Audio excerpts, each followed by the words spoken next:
go! You're the one that makes me feel so high.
You are listening to 148.8 The Coon, where we get into the shit that nobody want to talk about. Unlike your mama.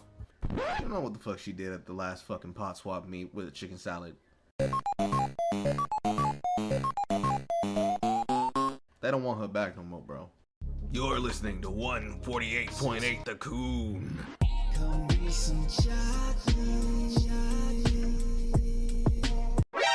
And now, Carl's words of wisdom. You know, sometimes y'all just don't need to be talking. Just close your mouth. Just close your mouth.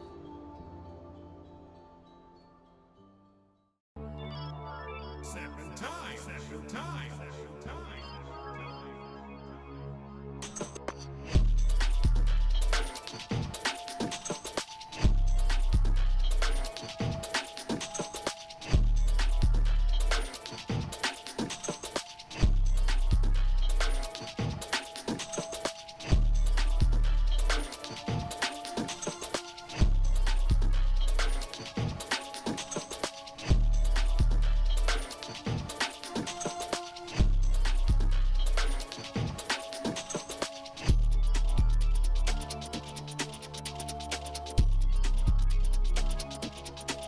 When you come to a SinglePlayerCarl stream, you're not expecting this man to make fucking sense.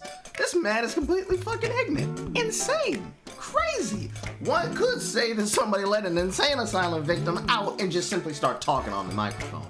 But you stay anyways. Why? Because you are enter-fucking-tained. There's not a single moment where you don't feel something that might be finger-licking good. Just don't let him find out what your mama's first name is. He will try to fuck her. SinglePlayerCarl's home of the nappiest. This motherfucker crazy.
Sponsors for Single Player Carl and Radio Coon are provided by BBC Migraine Powder, Jib and Toby's Ethnic Enrichment Playground, Cringe On Demand, Blockbuster Entertainment, Uncle Tony's Riot Seasoning, Smart Negro Brand Colonized Sheets Dating App, Immemorial Malt Liquor, and PointDexter.com, and the generous donations and watch times from viewers and haters like you.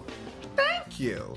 And if you'd like to support Carl, consider leaving a wonderful donation at Ko-fi.com, Subscribestar.com, YouTube.com, and Twitch.com/SinglePlayerCarl. Make sure to support your nigga today, or you hate black people. You're listening to 148.8 The Coon. And now a word from one of our sponsors. Now say, are you tired of having a dinner that is lacking flavor and makes your husband look at you funny? Are you looking for some kind of dinner that is able to serve up a good sense of jazz at the table? Take from me, James Bartholomew Crow, and my friends called the Jim, and have all regular spice jambalaya, red beans, and rice. Plus, more flavor than the levies.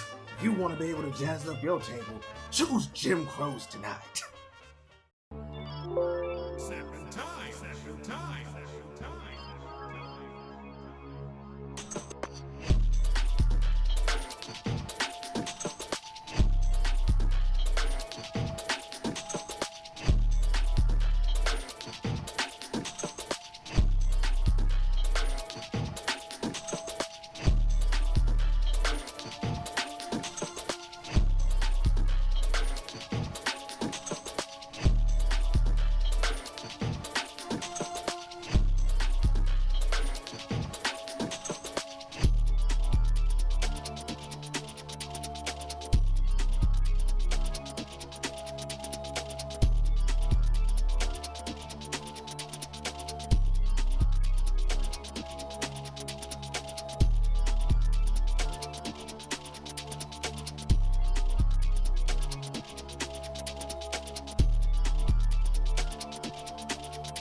Fuck you, YouTube! If you're cool enough to watch a new streamer this week, you're a big enough Chad to watch Single Player Carl. Bad words, Carl's a breakdown. Memes! If you think you'll find a bread tuber at Single Player Carl's, you can kiss my aunt. It's our belief that if you're such a base mother lover, you watch this guy's stream. Guaranteed! If you don't find niggatry cool, you can shove it up your subscribe list. You heard us right. Shove it up your subscribe list. Bring your friends, bring your pets, bring your mom. We'll love your mom. That's right, we'll love your mom. At Single Player Carl's, you'll catch 6 ways to Sunday. Take a hike to Single Player Carl's, home of challenge laughing. That's right, challenge laughing. How does it work? If you can catch Carl being ignorant as fuck and not laugh once, you'll get nothing but shame. Don't wait, don't delay, don't fuck with us or you'll whip your weave off. Only at Single Player Carl's, the only stream that tells you to fuck on. What are you waiting for? Go to Single Player Carl's, New Orleans' snappiest, an exclusive home to the meanest sons of Cajuns in the state of Georgia. Guaranteed!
That smile on your face makes it easy to trust you. This what saga feel like in the nighttime. Watch what she do when the light shine. Drunk niggas tryna talk in a strip club. Shorty silhouette look like a dollar sign. Caught up, that's just how a nigga brought up. Blown ones for your loony ass niggas. Straight bells for your toony ass niggas. My niggas bigger than the bounce. Roll up in the bitch, still smell like an ounce. Right quick. Tight jeans on so she feel my shit. Tell me something good, baby. Tell me something good, shawty. Come bring it to the hood, baby. Come bring it back to the hood, shawty. This what saga feel like in the nighttime. Bust it up for shorty when the light shine. Still fucking with the same ass nigga. I know you wanna pray, from Chicanery.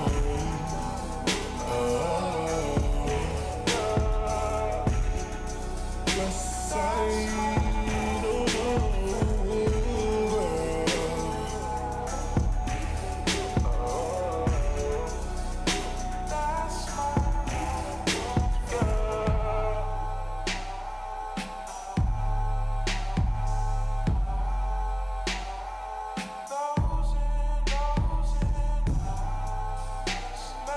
Yo, you're listening to DJ Carl at 148.8 The Coon. I hope y'all niggas ready for some shit. Sponsors for Single Player Carl and Radio Coon are provided by BBC Migraine Powder, Jib and Toby's Ethnic Enrichment Playground, Cringe on Demand, Blockbuster Entertainment, Uncle Tony's Riot Seasoning, Smart Negro Brand Colonized and Sheets Dating App, Immemorial Malt Liquor, and PointDexter.com, and the generous donations and watch times from viewers and haters like you. Thank Fuck you. And if you'd like to support Carl, consider leaving a wonderful donation at Ko-fi.com, Subscribestar.com, YouTube.com, and Twitch.com/SinglePlayerCarl. Make sure to support your victory today, or you hate black people.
Well, you don't gotta lie, because my ass was running behind. True. Bullshit, I didn't hear that, but we also have ads, everyone. This has been something that I've been making for a while. I haven't done shit. True. You can help make one of these too. Everybody can pitch in at Radio Carl. But these ads that you've heard, we have many of them. Many of these are brought on from jokes that happen in the middle of my stream.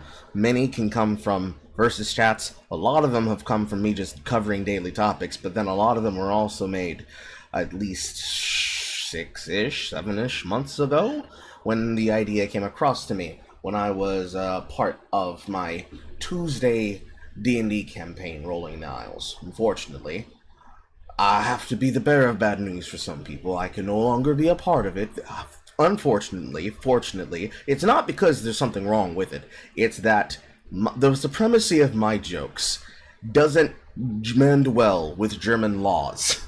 So to make sure some people didn't lose certain things, I simply took the bullet, as it were. However, the jokes and the people and the friendships are still there, and many of them, including Aiden Paladin, helped make one of our best signature ones, which actually comes with a video. We won't play that for you today yet. However, we've done enough filibustering. Welcome, chat. Hi, horror. Do you have the beatus? I don't know yet. You don't know yet? No. Yes. I probably will know over the weekend. Based. Alright. And for anybody who's wondering, yes, the radio call sign is indeed 148.8 the Coon. That is not a joke.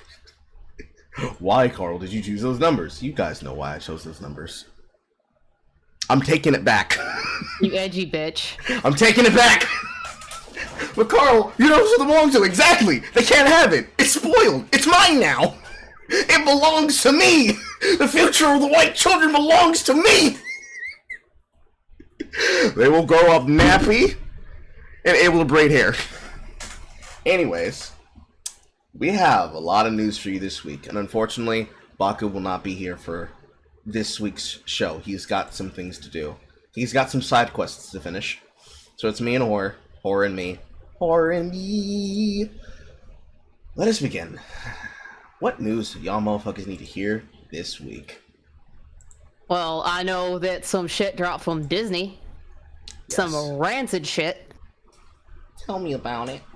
Oh Lord! If y'all haven't seen it, I know I've probably shared the first video drop, but a Twitter user by O'Keefe Media Group dropped the first video on the 20th of June, and this video is of a senior VP of Talent Affairs for 20th Television at Disney out on a date with two girls that he met on Hinge. Yeah. Basically confirming everything that we have been thinking about what's going on behind the scenes at Disney. What do I mean by that? Well, there's a lot of race-based hiring and movement up of the chain shenanigans going down in the back. And some of the things that this guy says is troubling. Keep in mind, this guy is a lawyer. He's a lawyer. So, during this compilation of tapes from these 2 dates, he says a lot of stuff, including the fact that he's probably not going to move up because he's white. Or he's too white. And he specifically says that on multiple occasions, he's lost out on better jobs or promotions because he wasn't black enough, and he was told by friends in HR directly this. Of course, the name of the name of this particular people, I forget his name. We also have on tape Michael Giordano. Michael Giordano, and then the second guy is Sograb Dave Mocker. Yes. There's 2 guys. There's 2 of them. They are on tape saying it, they confirm it, and you see here with the screen quote directly, certainly there have been times where, there's no way we're hiring a white male for this. How? The one that... Go ahead, sorry. My question is, how do y'all niggas keep falling for this? It's the pussy. It's the pussy. I swear to God, if my job was to make sure we had secret resolution at Disney, it's a very simple concept. We have women on staff whose job it is to suck y'all niggas' dicks. Because every time you niggas go on a Tinder date, we lose company secrets. Corporate girlfriends and jump-offs. It is the only way you guys are going to keep your secrets in, because it seems the only way we ever learn about anything is somebody wants to fuck somebody else, and they spill secrets over dragon rolls. I'm baffled. I'm fucking baffled. Oh, you're gonna love some of the quotes that he has about people of multiple ethnicities. He gives an example of I'm going to assume half black, half white person. Like a mandala. Who didn't get a job because they weren't black enough. And he quote says, "We wanted to hire somebody a few years ago now who was half black but didn't appear half black." Meaning they wanted him to be darker skin, present more black. But this guy also says that he thinks that Meghan Markle is black enough for Disney. Which, the logic makes sense to me, but the problem is that you remember that whole thing that happens when white men end up dating black women, and the effect of, quote, the black wife effect, the black husband effect. Basically, they were uncultured, unwashed white boys. They like to put mayonnaise and ketchup and mustard in their potato salads. But once they got a black wife, I never hear the same thing. You're gonna do the wrong, I didn't even feel for you if you already know. Because I want to make it so badly, I'm $1 million bitch. They became somehow the hunkiest hunks that have ever hunked off of Rock Hunk. Blessed and divine in the quarters by fucking by Shawn Michael himself. It is hilarious because, those of you who might remember, you know how every single black activist who seems to find themselves struggling for money and career and fame, the fucking black woman from MTV's Decoded, you remember her, Franny? Yeah, all those black activists have white husbands and biracial children. They better hope that the fucking Xerox printer didn't run out of ink, because this guaranteed plan, and it is a plan, by the way, this guaranteed plan of them fucking rich, powerful men that just so happen to also have last names like Finkelstein and Charles and other kinds of shit that is clearly white-coded, but then having children with first names like Amanda. In fact, if I actually look at it, Amanda's probably a perfect case example of exactly what I'm talking about. We'll get to that. We're gonna get to that. But yeah, all those people, they're basically saying there's a 50% chance we will not hire your child. They can get into the company through nepotism, but we ain't giving them a special. They're not black enough. That's crazy. But it gets worse. He says that there are code words for what they're looking to hire for certain roles or positions. He says Bob Iger has heavy influence over this. And he says that about 30 to 35% of their top writers, quote, happen to be gay, unquote. Happen to be gay. Yes, it gets worse.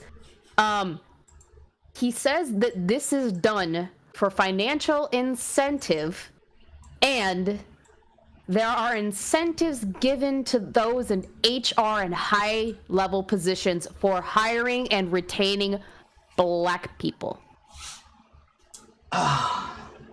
The speciality of DEI didn't fucking earn it. Oh, what a world we live in. And take the pen out of me saying he's a lawyer, because he also says very blatantly, there's definitely a lawsuit coming. In truth, the only Marvel mashup that matters. Malcolm X was right. Malcolm X was right. If Martin Luther King Jr. could see today that little black boys and little black girls were only let into the writer's room because a little man that has a little penis really liked him some chocolate queens, I would be pissed as hell. I was fucking around with a white woman because I like to and my black wife let me. Y'all niggas can't do it because you like to get your coffee where you make your money and you get your honey where you make your money. Have y'all niggas never been told you don't make your money where you make your money? Don't shit where you work. I can't believe you nasty ass. I can't believe it. I just can't believe it. Oh, and the thing that kind of seals the deal for me is not long after that dropped, this guy's LinkedIn page goes silent, disappears, doesn't exist anymore. I have a feeling he doesn't work for Disney anymore. Oh man, let's get to number 2. The director of production and finance for Disney. So grab Dave Macher. Once again, this is a dating app that's got him in the crosshairs. I don't know which one. Didn't catch that.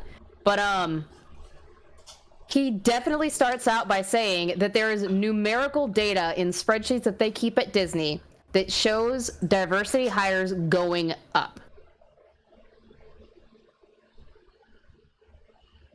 He also states that for C-suite personnel or C-suite positions, meaning you are at the head of shit, you're like CEO, COO, those positions, he says that he has specifically heard you have to be white and Jewish in order to get those particular positions. Specifically. That's crazy. He said specifically you must be of the tribes. That's wild. That's wild. Yeah. This made me giggle when I heard it, because it's so fucking true. The guy says that LGBTQ characters in stories are forced and aren't genuine or authentic. And when he says this, he points directly to a particular show that's come out recently the last couple of months, Debt and Other Details. He says that specifically because they pushed that agenda so much, the show fucking flopped and people could not connect with it at all. I would argue that nobody can connect with politics that are shoved haphazardly in shows, but you know, that's just me. I mean, shit, if we can put Jewism right next to supposed anti-Semitism, shout out to that old story about Sonic 3, right next to Knuckles, and Paramount has to come out and say, we stand with Israel, and that's got the watermelon eaters completely fucking upset. Different kind of watermelon eaters. Palestinian supporters that don't actually care about the Palestinian problem. They just like using it to play politics and make you feel shame for you watching your own media while you are supposed to be forced to watch their media, like The Acolyte, which sucks donkey dick. that is like several different levels of I told you so and we knew it. But you know, the straight up duetism, that's probably the worst part, because how many years on end have they tried to beat these fucking allegations and say, no, that is a conspiracy theory? Now granted, we don't, A long time. like, we don't care that you're Jewish. I'll tell you that shit straight up. None of us care that you guys are religiously Jewish, classically Jewish, married into Judaism, married a wife that happens to be Jewish, either because they're your beard, or they're your mistress, or, you know, they're your long-standing loving wife. I don't care about none of that shit, and I certainly don't care if you happen to be culturally Jewish. What matters is the fact that people have tried to deny this to be true, and we can all see and all hear it. And we can all look at the writers that are in the rooms doing it. And we're told, no, it's not true. It's lies. For Disney to say this means that every other place where this happens, we know it to be true. And that's just on the political spectrum, right? So take The Witcher, all of the shit that was done by the head writer of that show, whose name is slipping my mind, but I know that she's a white woman, and all the women around her were white women who were gay and queer, if they weren't themselves specifically focused on women loving relationships, also known as sapphic relationships. All of The Witcher was designed the way that The Acolyte has been designed. And I bring it up because The Acolyte is very clearly a lesbian feminist power fantasy in the universe of Star Wars, where The Witcher was a lesbian power fantasy, if not just a woman-led power fantasy in the universe of The Witcher, making the lead character of the franchise a side character, where they focused more on inserting political diatribe fixed in with contemporary politics directly into a fantasy world where it does not belong, thus making the lead writer look like an idiot who lied to her fans. Lied, air quote. Lied to her fans, lied to the book fans, and then making her lead actor leave the project. Leaving both his co-star and his direct billing co-star weeping in fucking pain, to the point where she's gotta take a goddamn horrible video game video game, to try and supplant her fucking earnings, because she knows that the goddamn show's gonna flop like shit once the second lesser Hemsworth brother comes into the project. And that's just one company. And they did the same thing again with Warhammer, because it's reported that he's going to be out there. So extrapolate that into every single franchise. We were right. Boy, does it feel good to know that you're right, but it comes at a cost, because it's still a Pyrrhic victory. You still have to watch the shit crash and burn, but now you can laugh at them with a glee and joy in your heart and say, nah, nah, nah, boo boo, you don't get no job because you're not Juju. That's Carl, heinous. anyways. That's heinous. That's heinous. Anyways. I'll slap myself. Anyways. So he also goes on to say that he thinks Bob Iger's corrupt. That he doesn't think Elon Musk is genuine about his free speech thing. We all know that. But he agrees with him.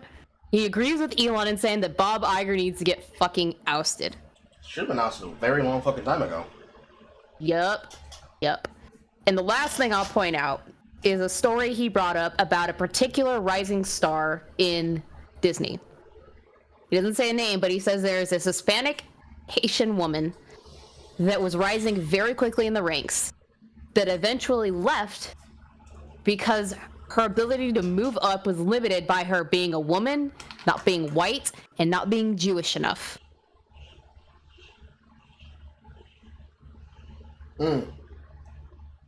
I wonder who it was. And like the previous dude, there's proof that he's catching shit and he's probably gonna get fired because Disney blocked him on Instagram right after this video dropped. So they're fucked. And my take on all this is my take.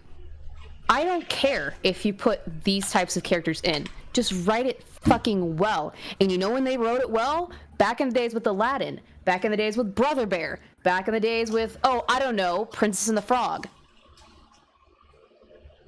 That all worked because it was such good writing. It was perfect. And now they can't seem to fucking replicate that. And it's annoying. Because they've done it before. You know what the crazy part about Tiana and the Princess and the Frog, and specifically Tiana's Bayou Adventure is? I think I've said this before on the show, or it was probably on a live stream somewhere. But I want to repeat it for the audience here, because this is probably the exemplification of exactly how stupid Disney can really be. Now, those of you who might remember, there was a specific ride inside of the Disney parks that was based on the Song of the South. It was the world famous log ride. And of course, they like to memory hole that while at the same time benefiting off of it, despite the fact that Zippity Doo-Dah is probably one of the most classical things that Walt Disney's ever made. And regardless of the racism and the bigotry, it's kind of like Gone with the Wind. They want to bury it because we look down upon our racism, and yet classical example of the black performers just out-mogging their competition. In Song of the South, it was the black man that did the song for Zippity Doo-Dah. In Gone with the Wind, it was the black actress that was supposed to be the quote mammy that looked over the property between the two lovers in the middle of the story. But for for Gianna's Bayou Adventure, they wanted that to be the replacement for that log ride that the name is slipping my mind of. It is reported that that shit's getting closed immediately and is not going to actually see traffic opening. And the reason it's wild is that what Horror just said is supposed to be true. But you see, they didn't want to have Dr. Facilier in that because, you know, the ideas of evil, mysticism, and voodoo is bad. So they took the character, the Mama Odie, I believe is the character's name, and changed her from a voodoo head priestess to specifically a Bayou fairy godmother. Because you must soften and bevel the edges so that people don't cut themselves on the lack of your edge.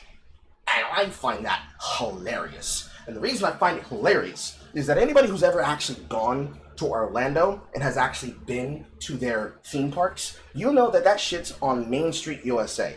It is right a couple of attractions over from the fucking teacups. Those of you who've been there, you can actually even pull up a fucking map of the shit. To the left of Main Street, you have the castle directly in front, and all that entire strip, restaurant. All of those restaurants are usually themed. A bunch of them are cut, I believe, on the forest end. Next, directly across from the teacups is a country buffet, and then directly across from there, as you lead over towards everything towards the north of that area, you have, I think, the Haunted Mansion's over in a corner somewhere, and a bunch of, like, spooky themed restaurants that they started reworking into Cajun bayou food restaurants. You know how angry the Black Poppies is about to be at you, that they're about to go to a series, because you know these niggas don't pay attention to these niggas. Y'all know they don't. So they're going to go in completely unaware of any of this shit. They're going to go there saying, oh yeah, we're going to do some black this, black that, black everything. We're going to go on to Tiana's Bayou Adventure with the babies. Then we're going to eat some good food. Wait, why the restaurants open? Where's the good food? Where's Dr. Facilier? We can't have no strong black man out here. Where's my David? David! It's going to be hilarious. And all of this is y'all motherfuckers couldn't learn the word meritocracy. I love this. I love when you reap what you sow. It's hilarious. Yep. I guess shall we go on to the next topic where we get to laugh at an example of this. I like land. Oh yes, Amandla. Oh, Amandla. I have half a mind to fucking put Jay's video up here, but instead I will put a thumbnail of it up here. You should. Amandla. Amandla is a good example that I talked about, like, literally last night before we had to... Well, not last night, but on Wednesday. And she and I did the double feature of her interview with the vampire. Why is this actress capable of showing so much emotion in places that aren't her job? I don't get it. Me, personally, I don't. I don't understand how somebody can hate everyone around themselves and pretend that they care so little when they care so fucking much. I don't get it. Why is she like this? I do. Why? I do. It's because she doesn't give a fuck about what she's doing, but she gives a fuck about her activism. It's not even good activism. It's ass. It's not, but it's the perfect, like, encapsulation of seeing somebody who just wants a paycheck and wants the props of being in the Star Wars franchise. It's kind of like I would put it in the same ballpark as when what's her fucking name? Hunger Games. Jennifer Lawrence? Yes, when Jennifer Lawrence was in the prequel trilogy for X-Men. You can see that she was very into it and very into her role towards the beginning. And then as each movie comes out, she gives a shit less. All the way to the point where she just couldn't be fucking bothered for the Dark Phoenix saga, and they said, kill me off early. Yep. Exactly. It's the perfect encapsulation of somebody who doesn't give a fuck. But what did she do, Carl? What did she do that we have such a giggle at? Well, ironically enough, Jay has it in her video, but oh my gosh, she even puts it at the start. So I can actually play this a little bit of this for you guys. Also, shout outs to Jay. I know she retweeted the stream, so she might actually be listening in. You all prepare your eyes. That's all I can really say to you. Prepare your eyes. Prepare your eyes. Prepare your fucking eyes. You know what you should put up? You should put that meme that I gave you. Do you have it in its entirety? Because she does have it at the start of her video. Hold on. No. It's a different meme. Remember the one I sent you that you cringed on stream about? Oh, that's back in CCN1, isn't it? It probably is.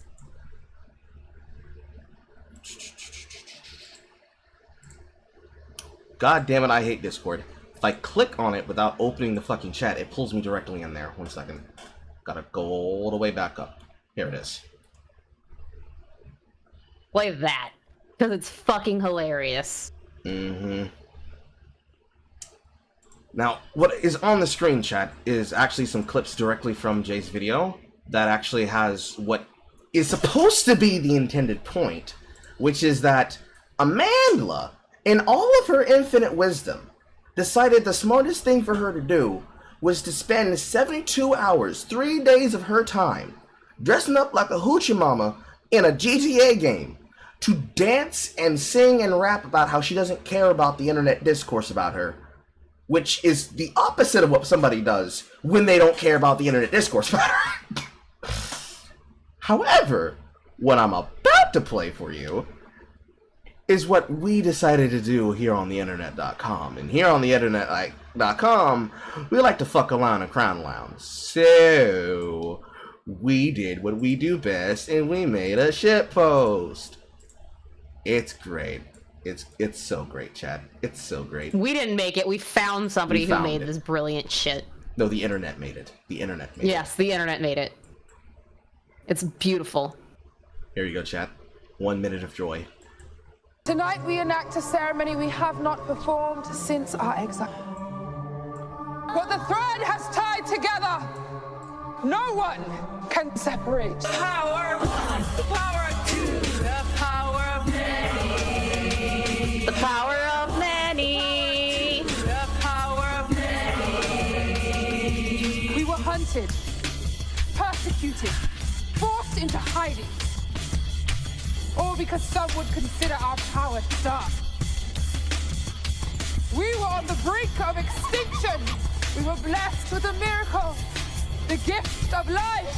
Come, claim your destiny. Ascend. Power one, the power two, the power of many. The power of many. The power of many.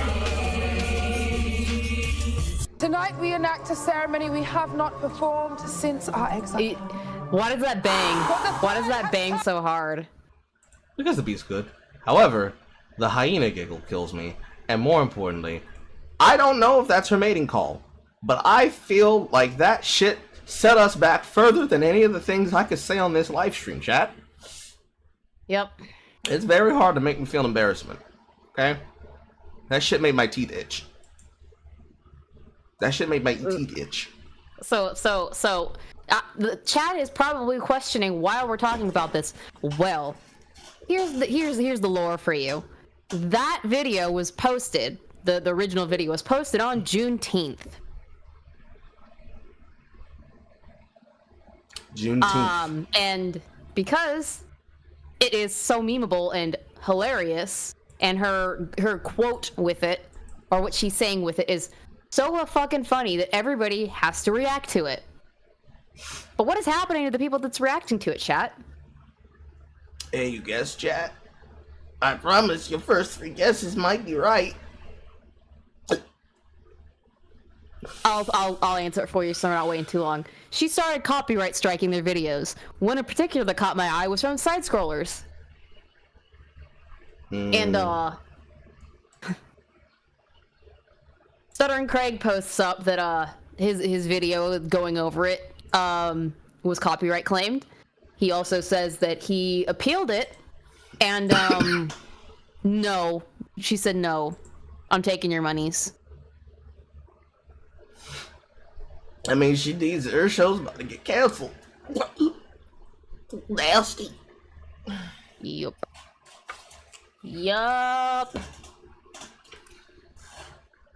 Which actually, at the same time, you can say that as a compliment. Your show is so profitable that she'd rather take your money than working for her own. Yet again, another case of didn't earn it. It is embarrassing. It is pathetic. But the copy strike technique is just so good for the activists. They don't have to put in effort. They can just lie and take things that don't belong to them. Like they usually do. It is quite literally the height of privilege. I don't like hearing and seeing these stories, but it's important that we talk about them. Because, you know, every time it happens, it's actually a win in your camp chat. Usually, there's a constant misquoting of the phrase, if you can't compare, don't compete. The reason you don't compare to people that you can't compete with is because if a person does a 5 out of 10 job and another person does a 1 out of 10 job, you're not going to try to say that the person who did a 1 out of 10 job was better because, look, they were a woman. Look at the grace. Look at the elegance. Did they get the job done? They really don't like that they're getting outperformed by people making shit in their bedroom. Like, it upsets them. And granted, they dislike that they are stuck in the contextuality of pain. What do you win, John? You win pain. You win pain. That's what you win. You get to hear about more stories that make you feel pain. That's your reward for surviving Amandla. That's your reward for life. They don't like that in creating these bad pieces of media, that the media can't remain unmolested by, quote, opinions. Because every time they get any kind of criticism about the work they create, even if it's from the very audience they're making it for, it's always harassment. It's always the haters. It's never, there's this guy I really don't like, but you know, he's got some talking points that even if I hate him, I kind of have to agree, it's dumb. Or, more commonly in the leftist language, I really don't like giving ammo to the chuds, but... ... But like, who told you to make that music video, bro? You did that yourself, Amandla. Like, all these people who are making jokes at your behest, Amandla, are doing so because you gave it to them. Like... and she did it in 72 hours, guys. That's it totally doesn't sound like that. Doesn't sound like that at all, personally. The way I see it, like, okay, you made the music video in 72 hours. People like Dave at Mostly Man Things turned around and made a music video, like, instantaneously. In less than 6 hours. This is just a case of long man bad, honestly. I made, this took me so much effort, I made it in 72 hours. Okay, I took your long-standing effort, I made 6 hours worth of content, and I made more money than you. I made more clout than you. I got more impressions than you in the time which it was done for. You guys are so untalented. You guys always have to steal from our stuff. Well, I don't have to steal it. You put it out there. Creative Commons, baby. And do you know why they make more money than you? Because they're relatable. Because we can identify with them. They don't alienate every single person on the planet except for a small niche few. And the niche people don't even fuck with the shit you're putting out anymore. I've seen even diehard Star Wars fans be like, nah, this shit is ass. Even the fringe people that you want to try to bring in, replace, and supplant that very obvious male-dominated space.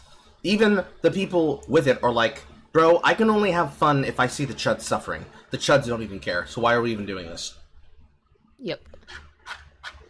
Once you lose those people, once you lose the acolytes, literally, the acolytes of the SJW, otherwise known as Woketoid Activist Squad. Walk toward the Aspen Squadron, the New Tails, the Bad Batch, the Fat Batch. When you lose those people, you don't have an army anymore. It's just people throwing cans and tomatoes at you as you rule down on the Empire, literally, from above. And from your ivory tower, your best reply, your stark raving final Exodus order command is to steal their intellectual property. And take their money for yourself. Because you can't make any money yourself. Mm-hmm. Nigga, that's not the biggest compliment you've ever given us. Crazy. What is the show about again? I couldn't tell you. I honestly couldn't tell you. I don't know if it's a prequel. I don't know if it's a sequel to some kind of sequel story they've already told. Nobody fucking knows. Nobody fucking knows. Nobody.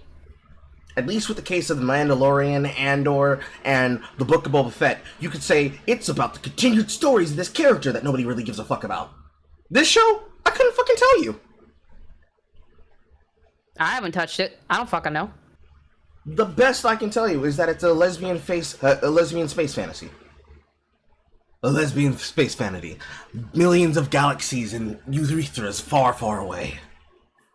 It's mwah, just mwah, mwah. This is what you get when you don't earn it. This is what you deserve when you don't earn it.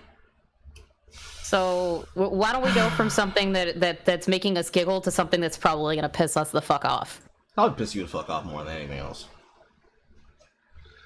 Ah, boys and girls. Let me tell you, there has been some obvious retard fuel that has ever gone around the internet, but in most places when you see this retard fuel going around the internet, you don't usually see like the biggest blow-ups that you possibly could see. You see versions of it. You see examples of it. You don't usually see it live in front of your face. When you do, you don't really feel comfortable when you do see it. However, over the course of this week and several days before and beyond, we saw a blowout come from, unexpectedly of all places, the YouTube/Twitch streamer League player base. Those of you who know exactly what I'm about to say are already probably cringing in advance. Those of you who have no idea what the fuck I'm talking about, well, let me lay it out to you.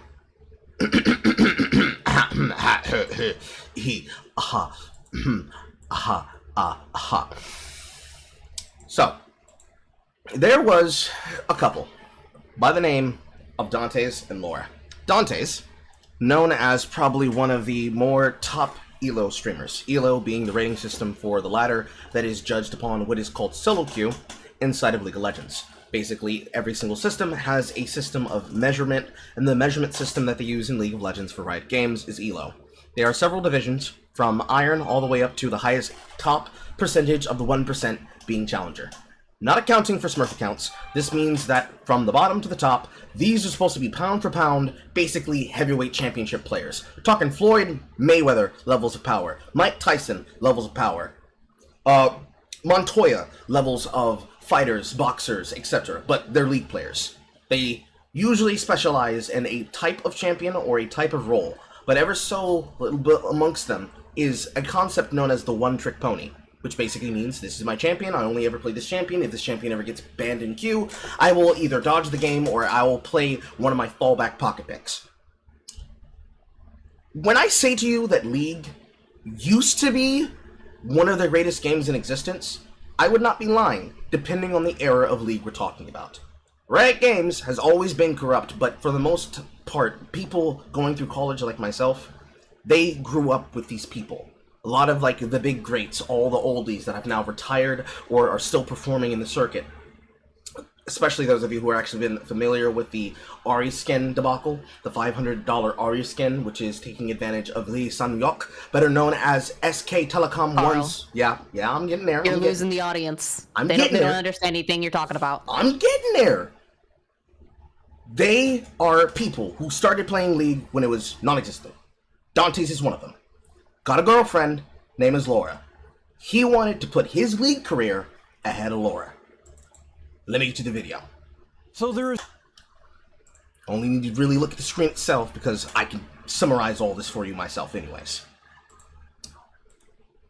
League of Legends is not supposed to be that serious.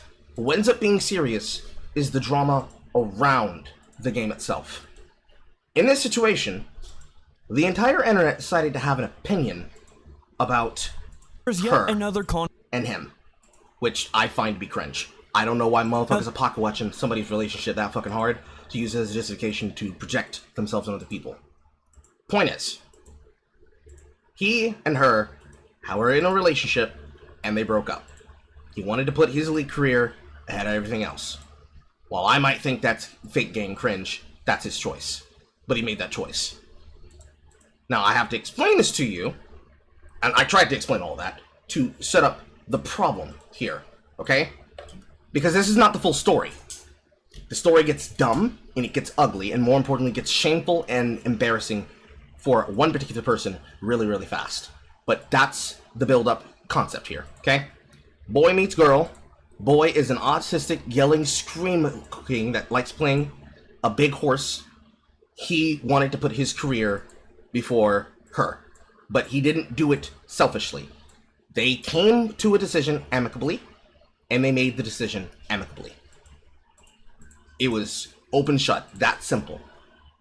Literally, Laura and I broke up. While I could sit here and try for hours to explain the reason why, it all comes down to one simple truth. I'm not ready for a relationship. From the get-go, I told her that my career would be my first priority. She always did everything she could to accommodate that fact, whether it was bringing me food, supporting me with a bad day, encouraging me when I was down, or just being an ear that can listen to all my problems. She, in was many ways possible, everything I ever wanted. The problem is, however, that relationships are about compromise. Now, that's the story that they originally had gone with, and that would have been where the story had ended if someone by the name of Tarzan had kept his bitch-ass mouth shut.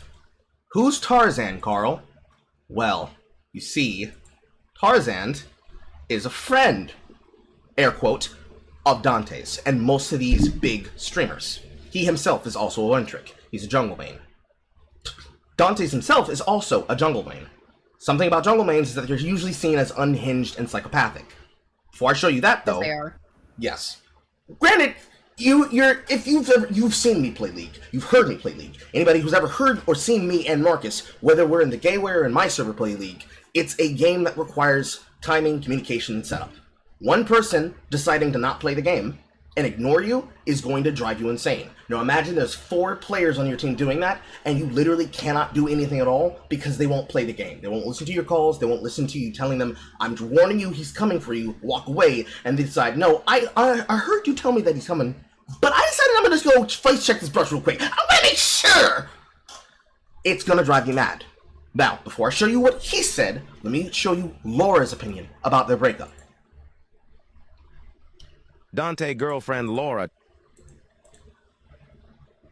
talking about their breakup on social media, and he told me that he has been feeling this way for a long time now. It's not the first time that we've talked about breaking up, but I would say most of the times we fix things pretty well. But he told me that he has been feeling like this, so I guess he maybe didn't plan on doing it here, but I guess it was something that was inedible? What is it called? I'm sorry, I'm not an English native speaker. I guess it's something that sooner or later would have happened. So, yeah.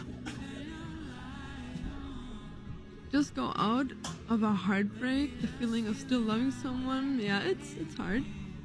If he changes his mind and maybe just needs some time alone, would you make the step back too? Woo! Give me a second. So the problem is that you have to understand is that even if he says that he regrets it and everything, I don't think I would want to be with someone that was willing to stop being in a relationship with me, because I've always viewed it as too thick and thin, and I think if something goes wrong in your relationship, that's not related of course to cheating or misusing your power or anything, there's always ways to work on that, and if you're not willing to work on that, I don't think that I should be with that type of person, because I don't know, I'm willing to go through a lot. I asked Dantas if he wants to go into therapy and we work on things, but he didn't want to, and I accept that. I don't want to force anyone into anything. So, yeah. Alright, that is Dante's opinion. That is her opinion. Now, gird your loins, people. This next one's gonna be the one that pisses a lot of you off. Can I address some stuff in the chat first? Yeah, go ahead. So, there's some comments in here about him being stupid and being selfish. I would say yes and no. Because while yes, it is selfish and moronic to pick a game over a woman that loves you, it is even more moronic and selfish to keep them there. So, well, yes, it's immature to pick a game over somebody else. It is more than mature to realize that you're doing that and decide, hey, this person deserves better. I shouldn't keep them here when I can't give them what they need. It's like the emotional trap that most people find themselves in. He won't do anything with... Actually, it's exactly the concept I just explained about Jungle. If she's kept in a relationship where he's constantly picking a game and his potential career future over her, it's the opposite of what happened between Tyler 1 and Michaela, his wife, who is now the mother of his first and potentially more children. Tyler 1 has a very similar background. Any of you who remember anything about him from 2014 to where he is now knows that 2014 Tyler 1 is somebody who was being criminally stalked on his stream to find out from Riot Games if he was playing their game so they could ban him because, quote, he was that toxic an element. To now being Superstar Element, literally one of the trendsetters that sell their game and make it possible for people to come play the game, completely changed mindset, literally creating the concept of the weak side William. Somebody that the game is shit, people are bad, but bro, I'm gonna play my game and I'm gonna try to focus on what I can do. I can only improve myself. Mentality.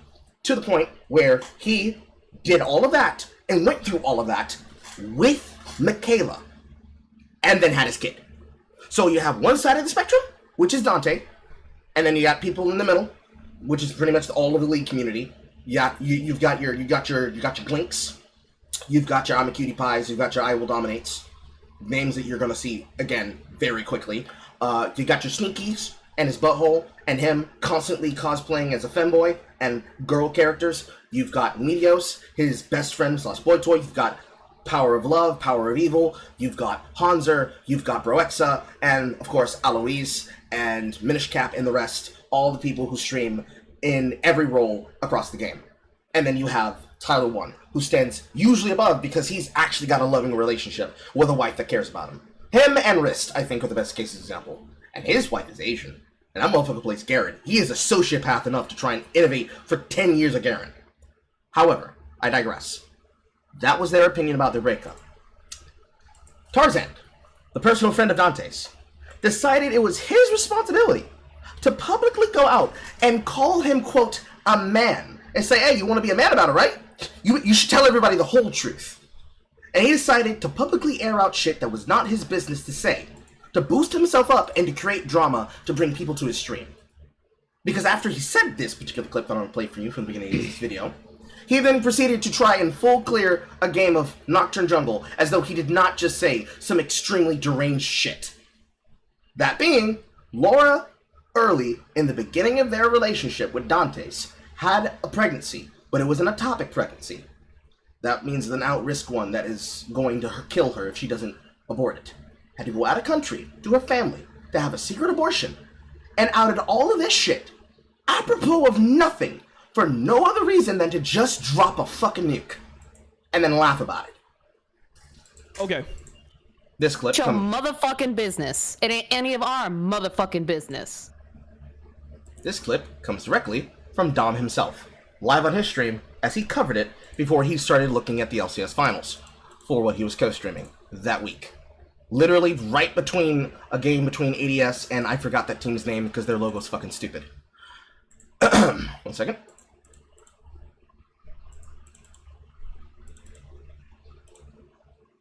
Work, picture. There we go.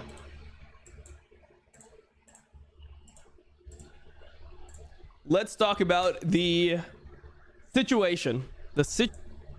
A bunch of shit. I'm just gonna jump straight to where what he says. 1 second.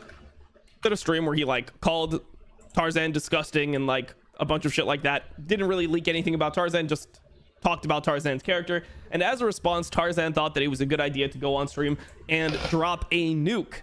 And this is what the nuke was. This is what Tarzan called a nuke. 1 month into the relationship, Laura was pregnant with Dante's child, and when she's at her most vulnerable, scared, anxious, he let her fly back to Germany to get an abortion while he stayed home in Stream League, basically, is a TLDR. And that is the nuke, basically, just to show his character as a human being. It shows more about your character than it does about Dante's character. Like, yes! Yes! When I say to you that League people are deranged fucking sociopaths, and why 80% of the time when I hear and see people come from that audience and I see them walk into my server after they've done some delusional shit, that's what I keep out of my fucking server and out of my audience. That's the regular mindset of a, quote, top-of-the-ladder player. Yeah, I'm just gonna talk shit about my friend live on the internet, talk about his personal relationship, drop secrets and dark knowledge that will haunt them for the rest of their lives and careers. Doesn't haunt them for the rest of their careers, by the way. Because this is not just, that drama was so funny. Every single time they go out in public, anytime they go live, this is now going to be a repeating constant that Dante's and Laura together collectively are going to be mocked, hounded, harassed, harangued, and insulted about for the rest of their natural born lives and online careers. Truly, it's not a revelation, but social media really does bring out the true derangement of people, as shown here, Glock. It is true. Because why the fuck did you think this was a justified response? Not. It's so fucking rancid. It's so fucking rancid. I couldn't believe that he did it. But no, there are 15 different angles of him being talked about from multiple fucking angles, and I think part of the reason I didn't have notes properly written down because I started writing the notes and I saw how many clips it was, and I thought, I'm gonna write it this way, but I wrote it down this way because I think the best way to show it to you is the way that I'm showing it to you right now. All those particular angles were seen all over the internet by everyone. Everyone saw these clips. Everyone had an opinion about it, and the opinion collectively I will summarize at the end. However, as he, quote, called him a man about it, Dante's and Laura went together live. And ladies and gentlemen, I can only describe to you what you're about to witness as literally a respectable crash out. 1 second. Because he called him out. He said, let's be a man about it. You ain't really about that life. So, he got Laura. They got together, sat down in their chairs, and they talked about it for about 50 minutes. But I'm going to put this on double time right around to when we got to his crash out.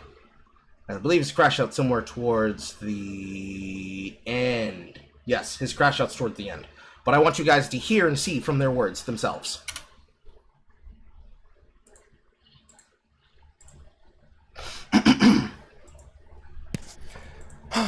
Wow.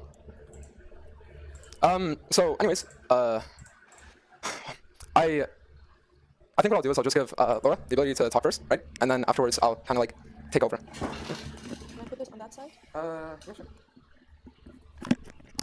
Okay, hello everyone.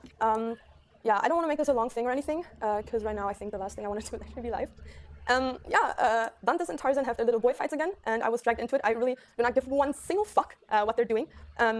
But yeah, I don't know if any of you have seen Tarzan stream. Tarzan publicly, without asking me for my consent, talked about a medical procedure of mine. For the people that don't know, in December, I got an abortion. And can you get me paper towels?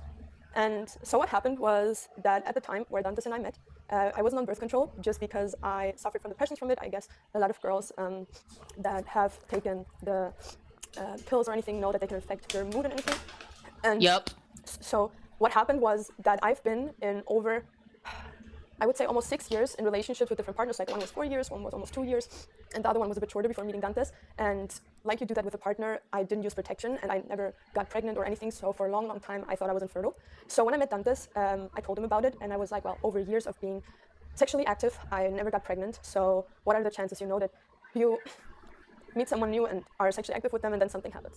So in Korea, I just want to say, I think it's also important to say that we did have a discussion. Yeah, 100%. And so that's how it came up, because we talked about it. And when I went to Korea, I just want to say that, just to clarify that we did have the discussion about like what would happen if like anything happened. yeah, so yeah, we talked about the fact that if something would happen, which in that moment, and that might have been my fault or whatever, that an abortion would 100% be a thing. But please remind you, at that time we were not in a relationship. We were just like getting to know each other. I think it was like 2 weeks into knowing each other that we started talking about those things. So then Dantes went back to Canada. I stayed at home. He and I went to Vegas and officially started dating. And then he went to Korea for 2 weeks and I stayed in Germany. And then he like asked me if I could come to stay with him there because he was like having a really hard time. So I got there. And of course, my partners do. We were like sexually active. And I think 2 weeks before the Korea trip was supposed to end, I woke up one day feeling like migraines. My skin was getting super bad and I don't know why. But my first conclusion was like, please let it not be like a baby. So Dantes and me went and got some pregnancy tests, and it didn't even take a second for them to turn positive. And I guess for the first 2 weeks we were pretty in shock, but the first thing we did was call our parents, because what do you do when something happens, you don't know what to do, you call your parents. And I don't want to put any blame on our parents or on our families, but you know how families are, especially of course when you're in a fresh relationships, is that they're like directly jumping to, oh yeah, so when are you getting the abortion? And at that point I just found out that I was pregnant and I didn't even realize what was happening with my body. And so I called my mom. I'm not in contact with my mom, but in that moment I just needed her and asked her like, what am I supposed to do? And she was like, don't worry, I'll take care of everything. Can you just come to Germany and we will fix this? So you have to understand, it wasn't Dantes that told me, oh, abortion. It was more a thing of my family and also his family were right from the get-go saying, yes, you get an abortion. So then we went to Germany and I went to the doctors and I was at that point 3 weeks pregnant. And so what happened then was that I did not want to get an abortion with a pill that you can take, because that can fuck up your body really harshly. I wanted to get it done like as a procedure. And that was hard enough. I think Dantes can agree that for me it was really hard. I told him a lot of times that I don't know if that's the right decision. And he was like telling me over and over again, like, we will get through this whichever way. And you have to understand, it wasn't him that pushed me to it. That's to say, no one pushed me, because at the end of the day, this is my body. I can do what I want. I'm an adult. But I felt pressured from other people than Dantes. So what happened was that the doctor told me, I can't make the procedure on you because the baby is still too small. I need to wait a bit longer. So I flew back to Canada with Dantes. And the time when I had to get the abortion was at the time where he had his tournament. And he was telling me what I want to do. He didn't say, I'm not going to come, I'm not going to do whatever. He was just letting me know in that time frame something career-wise is happening, what I want to do. And maybe it's my own fault that I'm a bit too selfless in that moment, but I just didn't want him to be away from his career and like a big thing for him. So I was like, you know, I have my family in Berlin, I have my friends, I can do this and I'll be back in a week and then you can help me. Because I never had to deal with it, so I didn't even know how it affects you, you know. And I went to Berlin, everything was good, everything was okay. I got the abortion, and I think 2 hours after getting it, I was... 2 hours after getting it, I completely broke down and I had to go to the emergency because I was just emotionally completely out of it. And Dantes ended his stream earlier so we could call and I could express to him how bad I was feeling. And then my grandma came over and I like told my grandma I think I did a mistake. And she told me like, I'm so sorry for pressuring you. If I would have known, I wouldn't have pressured you into like getting it. So it's so unfair to me for such a disgusting human being, a 20-year-old man-child, to go online and lie about my history with abortion. This should have never been public. This is something he was told in private. And to go online to talk about me and then lie about something that is not even true just to make Dantes seem worse. I know that Dantes looks bad because of everything he did to those girls. And I'm 100% here for him to earn up what he did. I've talked about it with him in Korea and a couple other times afterwards, and he expressed to me how bad he was feeling. But it's not my place to talk for the girls, to talk for Dantes. This is not my business. This is not my business. And for him to go online and talk about something that I haven't even felt comfortable enough to share with people is so disgusting to me, because I myself am not yet done with healing from that. Just in Brazil was the anniversary of 6 months of my abortion, and I was laying in bed with Dantes breaking down, crying, because it was just the worst thing for me on this planet. Dantes had to deal so often with me sitting there and being like, I want my baby, I want a baby, I just can't deal with this. And it's so disgusting to me that this man-child talks about respect, talks about how adult-like he is, to go online and talk about my trauma. I don't care if you're mad with Dantes, that's not my business. Don't put me into something that I didn't inflict on you. Did Tarzan and I have a problem in Brazil when we went to the airport? Yes. 100%. Did we mutually agree that we apologize to each other? Also 100%. But this is Carl pausing real quick. Take a mental screenshot, chat. Click! Does this look like a man-child to you? Does this look like a selfish boyfriend to you? Does this look like an idiot who doesn't care about anything but his career to you? I'm mad. I'm hella mad. Like, this is bullshit. This from the streets, this from the streets, Chaz, what we call real shit. This is not playtime. This is not internet drama. This is not, I'm gonna step on my friend to increase my career. It's on site! So what comes next is a respectable crash out. I'm gonna press the play button now.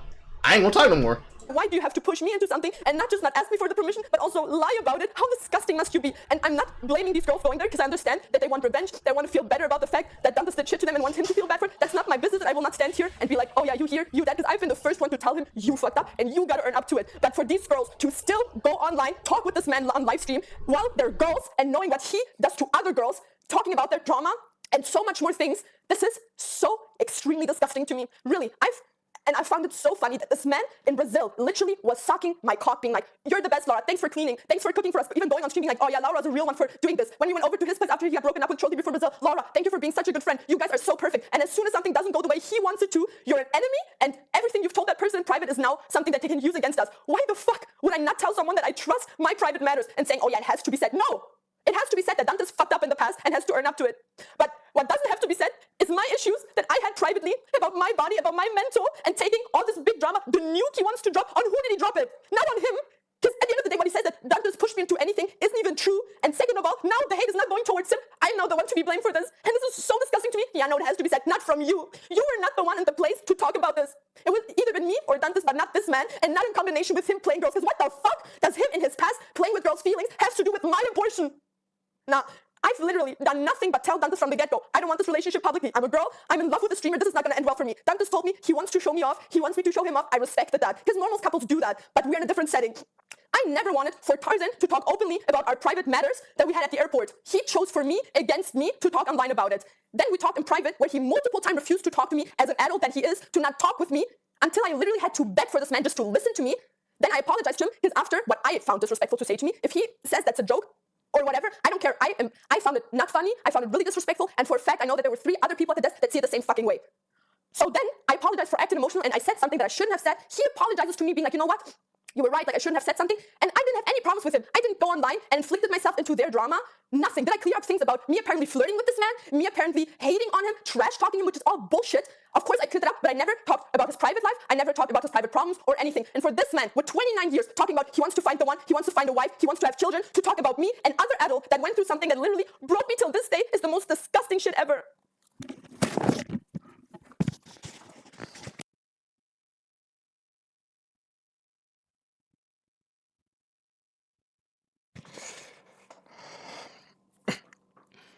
So, I mean, I guess what I'll say in regards to the situation and the situation alone, the abortion wasn't even something I brought up to my closest friends. It wasn't even something that I brought up to my aunts. It wasn't something I brought up to my uncles. It wasn't something I brought up to my grandparents. It wasn't something that almost anyone in my life knew about. Okay? I told it to one singular person, one. In all the months that it had happened, I told it to one person. The reason why Tarzan knew about it is because Laura, obviously, right, it affected her a lot more than it affected me. And she found, I guess, like some measure of healing in talking about it and being open about it with her friends, with those she considered a part of her circle, her family. And I've never called for the deplatforming of anybody. I've never called for anyone to lose their careers and their livelihoods, whatever it might be. I might have said that some people deserve to sit there and face consequence for their actions, right? Just as I'm sure I will later today, after girls I'd had talking stages with and stuff like that will say things about me, right? But the fact that he decides to leak something like that as some kind of truth bomb, the fact that this disgusting fucking piece of shit sits there and talks in front of thousands of people, leaking probably the most traumatic thing that either of us has ever had to go through in front of thousands, when I didn't even talk about it to my closest friends. The fact that this disgusting freak of a human being thinks, because the thing is that it's not even just because I know that people are going to go after me because of it, that's whatever, but you have somebody that literally did nothing to you. And now there are going to be thousands of people messaging her shit, death threats, commenting about a situation that they had no right to know about. And the fact that he enables it, the fact that he allowed for it, he caused it. He is the most disgusting person I've ever met. The fact that he is so willing to just do something like that is disgusting to me.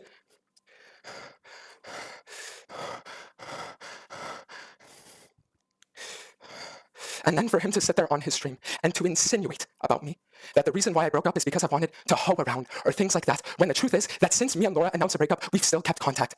We've still sat there and I've still been trying to navigate it with her because I genuinely just don't know what's going on. It's been months where you have to deal with people shitting on you from the outside, with your career also taking a downturn, with events like the abortion that just sit there and make you feel so fucking overwhelmed that you don't even know what's happening, that you needed a bit of space. And the fact that she's been amazing enough to, throughout all this, still be willing to talk to me, still been able to work things out with me. I even fucking messaged her at 8 a.m. this morning, telling her that I'd be willing to go to therapy so that I can truly sit here and I can truly become better. And for this disgusting, vile human being creature to sit there and to bring up the most private matter that either of us ever had to undergo. The fact that this man thought that it was right and thought that it was justified to lie about a situation, it is nothing short of absolutely disgusting and nothing short of the greatest testament to the truth of his character. The fact that he's willing to commission a fucking Spotify rap song and then in the same hour sit there after playing it and leak the most private thing that people that once considered him friends had chosen to tell him.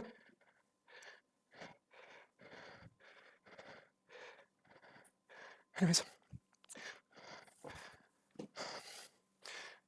the only thing I ask, truly, is that if you want to sit here and you want to go after me, you want to go after the fact that in the past I sat there and I had multiple talking stages, go for it. You want to talk about the fact that in the past, yes, I did lie about certain situations with girls, go for it. You want to talk about how I had certain half-truths, go for it. But it's funny because in that message string that he decided to leak, there was legitimately a message where I said, I'm sure that one day when I find the right one, I'll be able to be different. And the thing is that I'm trying, you know? It's just hard. It's just really hard. Anyways. So, I made sure not to say anything else about that because, in fact, the reason why they had to break up, or rather, the reason why they felt that they needed to take a break when we were at, because I think they're going to get back together again, and good for them. Probably. You see that, white boys? You see that, leftists? That's a man right there! They were still talking behind the scenes. They did not say everything because they were trying to take things slow and work out what to do. And in comes a supposed friend just leaking all that shit out to the internet. I could have said nothing and they would have just made my point for me. But it's not about points. I'm here to be the period at the end of their paragraph. Their friend told shit to the world publicly and outed publicly shit that he wanted to do comically publicly. I didn't even mention the fucking Spotify rap he requested, which is ass. He made a fucking farce of his friend's most traumatic experience as a man. Not being there with your partner, and the death of your unborn child. In this case, procedural death of your unborn child. But he did all that, lied about it, and then kept playing the video game like that shit was fucking sweet. Boy! Two morals of this story, ladies and gentlemen. One, be careful who you fucking trust on the internet. And two, do not stick your nose in other people's fucking business that doesn't have anything to do with you. There's another instance of this as of recently that's not nearly as bad, but it's a similar situation that's come up recently. So, if anybody who knows me knows I am a wrestling fanatic. And one of my favorite wrestlers is a female wrestler by the name of Rhea Ripley. She recently got married. And she posted one particular image of her, just one image of her and her husband on their wedding day. And the photography company leaked their photos and then deleted them very quickly after. But you want to guess what the people of the fucking internet did? They downloaded those images and started circulating that shit all over Twitter. Rhea had nothing to say about it. Her husband had nothing to say about it. All they did was post one photo. They wanted to keep this shit private. And everybody who's obsessed with her decided they were going to post all of these images that she didn't want public, had no consent for. Mind your own fucking business, people. This is not your fucking life. This is not you having to deal with the consequences of that shit. Let private shit be private. Period. Of course, the story kinda sorta ends there, but as a period for this paragraph, we will now hear from literally Tyler Dad 1 himself, and he will tell you his opinion. I'll find the correct clip. This is the correct clip. This is the correct clip. Here we go.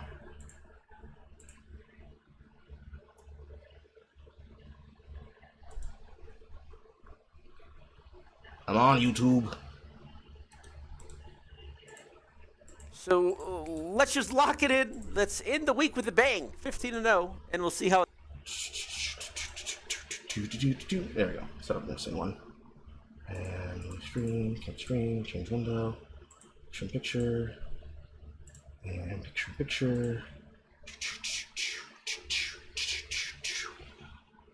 I just had it. There it is. Yeah, and picture in picture. Picture in picture. There you go. And now, the words from Dad 1. So let's just lock it in. Let's end the week with a bang, 15-0, and we'll see how it goes. Also, one thing I will mention, and there's a lot of drama going on. I'll address this one time. I'll say this. I'll talk about it one time because it's actually kind of a big deal now. So I'll say it one time and one time only.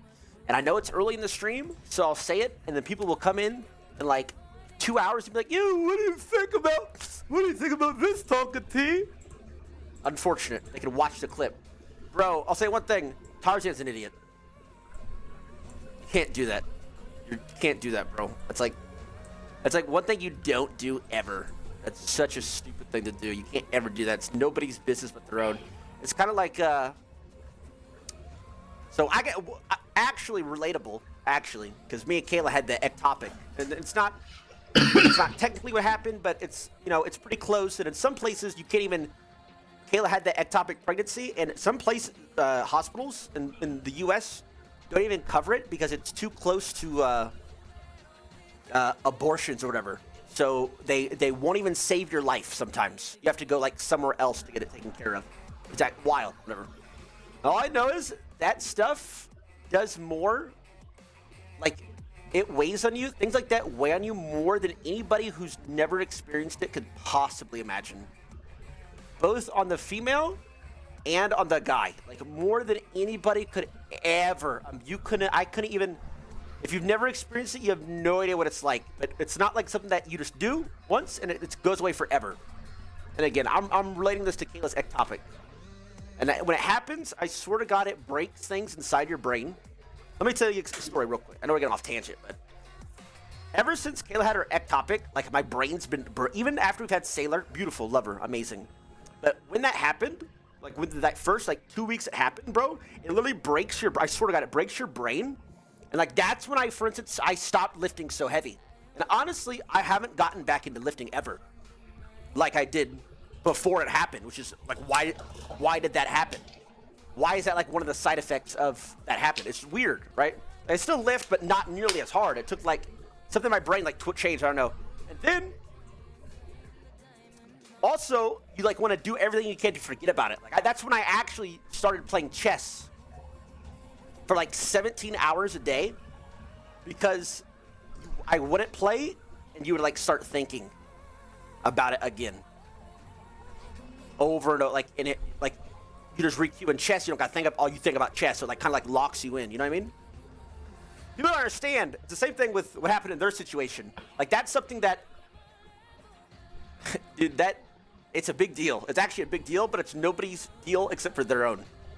Like, you know what I mean? Like nobody needs to know about that ever. And there's no world where anybody should ever know about that unless they want people to know. So you really, long story short, you cannot ever, it is completely unacceptable ever in any capacity. I do not care to ever make that public to anybody. That it is life-changing stuff that even today, if you ask Kayla, I bet Kayla still is just going through it. Like even after 2 months, we have a beautiful baby. We went through a pregnancy successfully. If you ask her, I bet she thinks about it. I think about it, but it's not like every I'm not gonna lie and say I sit here and think about it every day. I don't think about it every day. I would say I think about it once a week, once every 2 weeks, once every 3 weeks. When you think about it, it like hurts, like really bad actually. So I don't know, bro.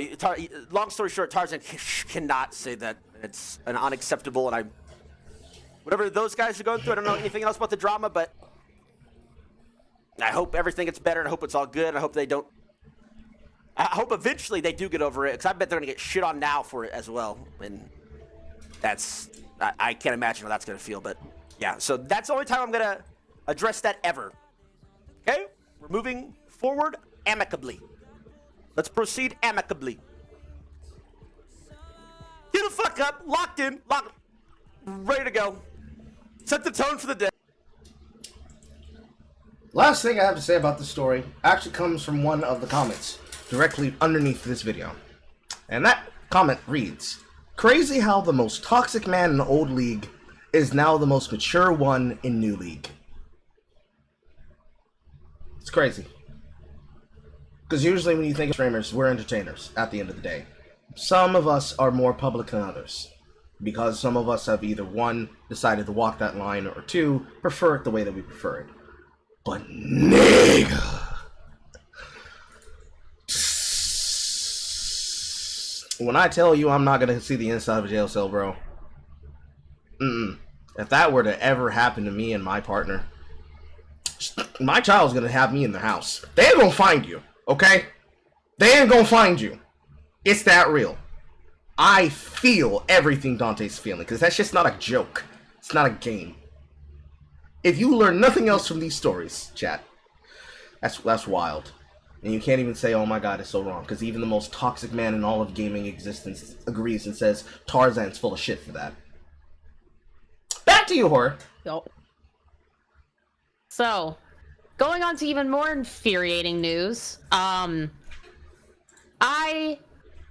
keep an eye on community shit, particularly commentary drama community shit, purely because some interesting things fucking happen. Some of those interesting things are not always good. In this case, we have a once very much liked, very much credible streamer decide, I'm going to nuke my career from orbit, and that this is good. This is the theme of the entire fucking show today. There is a YouTuber by the name of TechLead. TechLead, I guess is most known for talking about like different tech stuff like computers and shit like that. I'm gonna assume, because I haven't fucking watched his stuff. This is the first time I'm hearing of him. And this guy apparently has done really stupid shit with scams, to the point where very well-known YouTuber that breaks a lot of these stories, CoffeeZilla, does a video exposing his bullshit. Another YouTuber that's a little lesser known by the name of Internet Anarchist decides he's going to look into all of the drama surrounding TechLead and why he's hated now. And apparently, with him talking about stuff that's already been talked about on the internet, TechLead decides, I'm gonna be smart, and I'm going to strike this person's video. Internet Anarchist has already had multiple strikes on his channel for similar reasons. People don't like what he covers about them, and they freak out and they want to Barbra Streisand and damage control. Particularly, there are two particular scams in question that are huge that he wanted wiped out of existence. Algo Pro, which I have no idea what it is, and Million Token Crypto Scam. We already know tokens are scams as it is. Don't get into them. So TechLead strikes the channel, strikes the video, almost gets Internet Anarchist's entire channel deleted from YouTube. And when this particular person popped in and said on Twitter, hey, this is what's going on, and starts tagging CoffeeZilla, going, hey, this is going on, somebody fucking help me. Everybody's galvanized. There are famous lawyers that are trying to help him out with this if things do not go well. There are multiple YouTubers on the back end that have friends in high places in YouTube that are getting involved with this shit. And because TechLead thinks he's so big britches, he decides to post a particular video in response to this. Can you pull up that tweet I gave you, Carl? Yep. On screen right now, as I pull that up, there is a thread still up from 10 months ago on cryptocurrency on Reddit that actually explains how tech leads scammed people out of it by using the Million token to scam them even after being exposed by claiming it was a social experiment. But let me go ahead and pull that tweet up. And this is just a snippet from the video that is now gone, but guess what? I have it, so if Carl wants to react to it at some point, he can. I have it. I downloaded it before he deleted it. Yay. Alright. Because I'm smart. But this is a clip from the video in question. I tend to copyright strike down any expose videos on me because I understand that these are not real exposés. There's no journalism involved in here at all. Welcome to the world of business where people are afraid that they're going to be doxxed. Well, if you're going to come into business and do business in this world, yes, you're going to be doxxed. You better have an identity. And so then he takes to Twitter complaining he's going to have to dox himself to the tech lead. So you're saying I have to share my personal information to tech lead or let my video be taken down? He's afraid he has to be doxxed if he wants to counter the dispute. YouTube jumps in and says, well, you can also hire an attorney if you want to represent yourself. Well, yeah, this is business, right? People have a complaint against you. You can't just be a nobody and hide behind anonymity, right? One of the main reasons I will actually copyright strike a video though is I want to know who's behind the video, right? I want to know who these people are. What if it's somebody I even know in real life? Oftentimes these haters are people who know you very well, actually. I mean, this could be... Oops, sorry. That, by the way, is such a delusional take. I want to know who's behind my video. It is my friend Dave. Dave told me like this all the time, every 2 months. I cannot believe. What?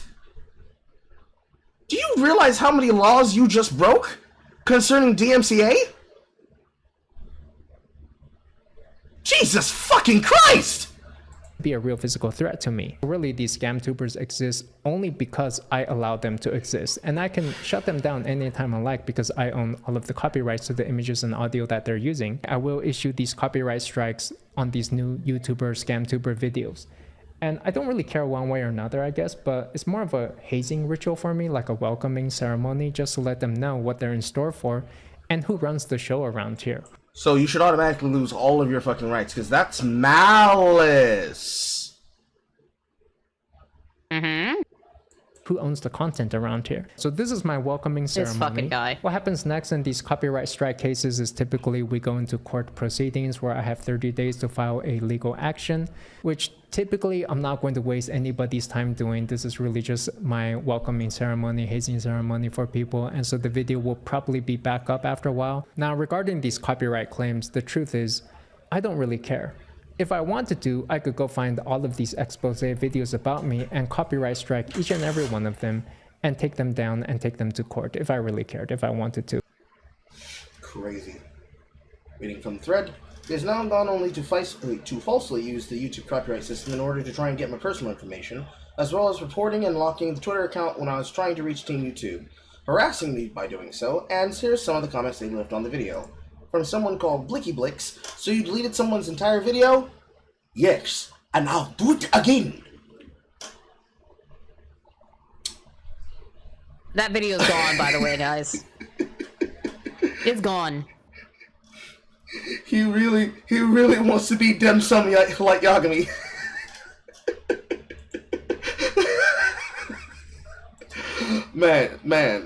Man, you guys gotta stop trying to play games like this. So one of these days, you come and roll up on the wrong one who's gonna be at the right time at the right place. I swear to God. More comments. Found you through internet anarchist. Regretting that decision now. That guy is poor. Oh, I'm sorry, I didn't do the voice. That guy is poor. Choose someone rich. Maybe watch some Tyler Sarah instead. He is also deleting and hiding comments that criticized his misuse of the copyright system. Please retweet and tag Team YouTube and tag your favorite YouTube creators to spread the word. Asking Topic Break, Voice Critical, Team YouTube. We won. Tech Lead has deleted his video admitting that he's using the copyright system to attempt to dox me. YouTube has brought my video back this morning. Thank you to everyone who helped raise awareness or offered their assistance. How CopyZilla has destroyed YouTube's worst tech channel. Yep. The video is unavailable. The scam tuber industry. How haters make money on YouTube. 22.1k likes, 3.6k dislikes. Special thanks to Motohar, Legal Eagle, Magnus Media, Kiwi Tapes, Attorney Tom, and every single one of you who likes, retweets, or made others aware of it. YouTube needs to terminate Tech Lead for the blatant abuse of the YouTube copyright system. I agree! So there's more of this, apparently, that I missed. And Baku and his wonderful, wonderful woman, Plague, found. So apparently after this, CoffeeZilla posts a video to talk about this, and brought up the libelous article made and the copyright strike out of this, which reversed the copyright strike, obviously. He also went and talked about the situation with Tech Lead and his prior scams again, which then prompts Tech Lead to push Million Token again, and try to grift his viewers for more money. This then prompts CoffeeZilla to post a second video to call him out on the crypto scam, basically saying, you didn't put $1 million in this, you put $50,000 in this, and you're using other investors who have no idea about it to fund your bullshit. So, after this, Tech Lead makes another video trying to quell the uprising tide of anger coming towards him, by admitting that he was guilty, but also he didn't do anything wrong. He's a sweet baby angel. Leave him alone. After that, he decides, I'm gonna try and strike the fuck out of CoffeeZilla. Do you want to take a wild fucking guess about how that went? Didn't work. No. No, it didn't. Strike got reversed. CoffeeZilla is coming after that ass. And he does his research. He has his receipts.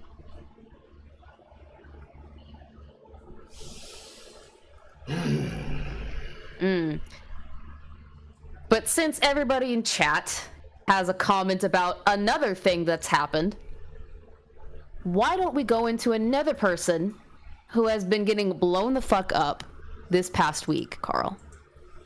Oh, yes. Guy Bauer. The man, the myth, the 69 God. Dr. Disrespect. Ascends into the halls of the diddler because he admitted he did it. Guy. He did it. Yay, Lois Simos, he did it. All right. So, here's the order in which this works, chat.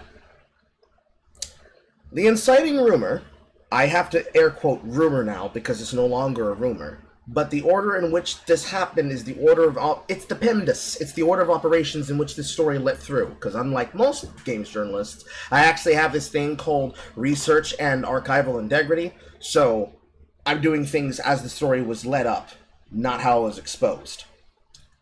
The story itself starts at a very simple pace.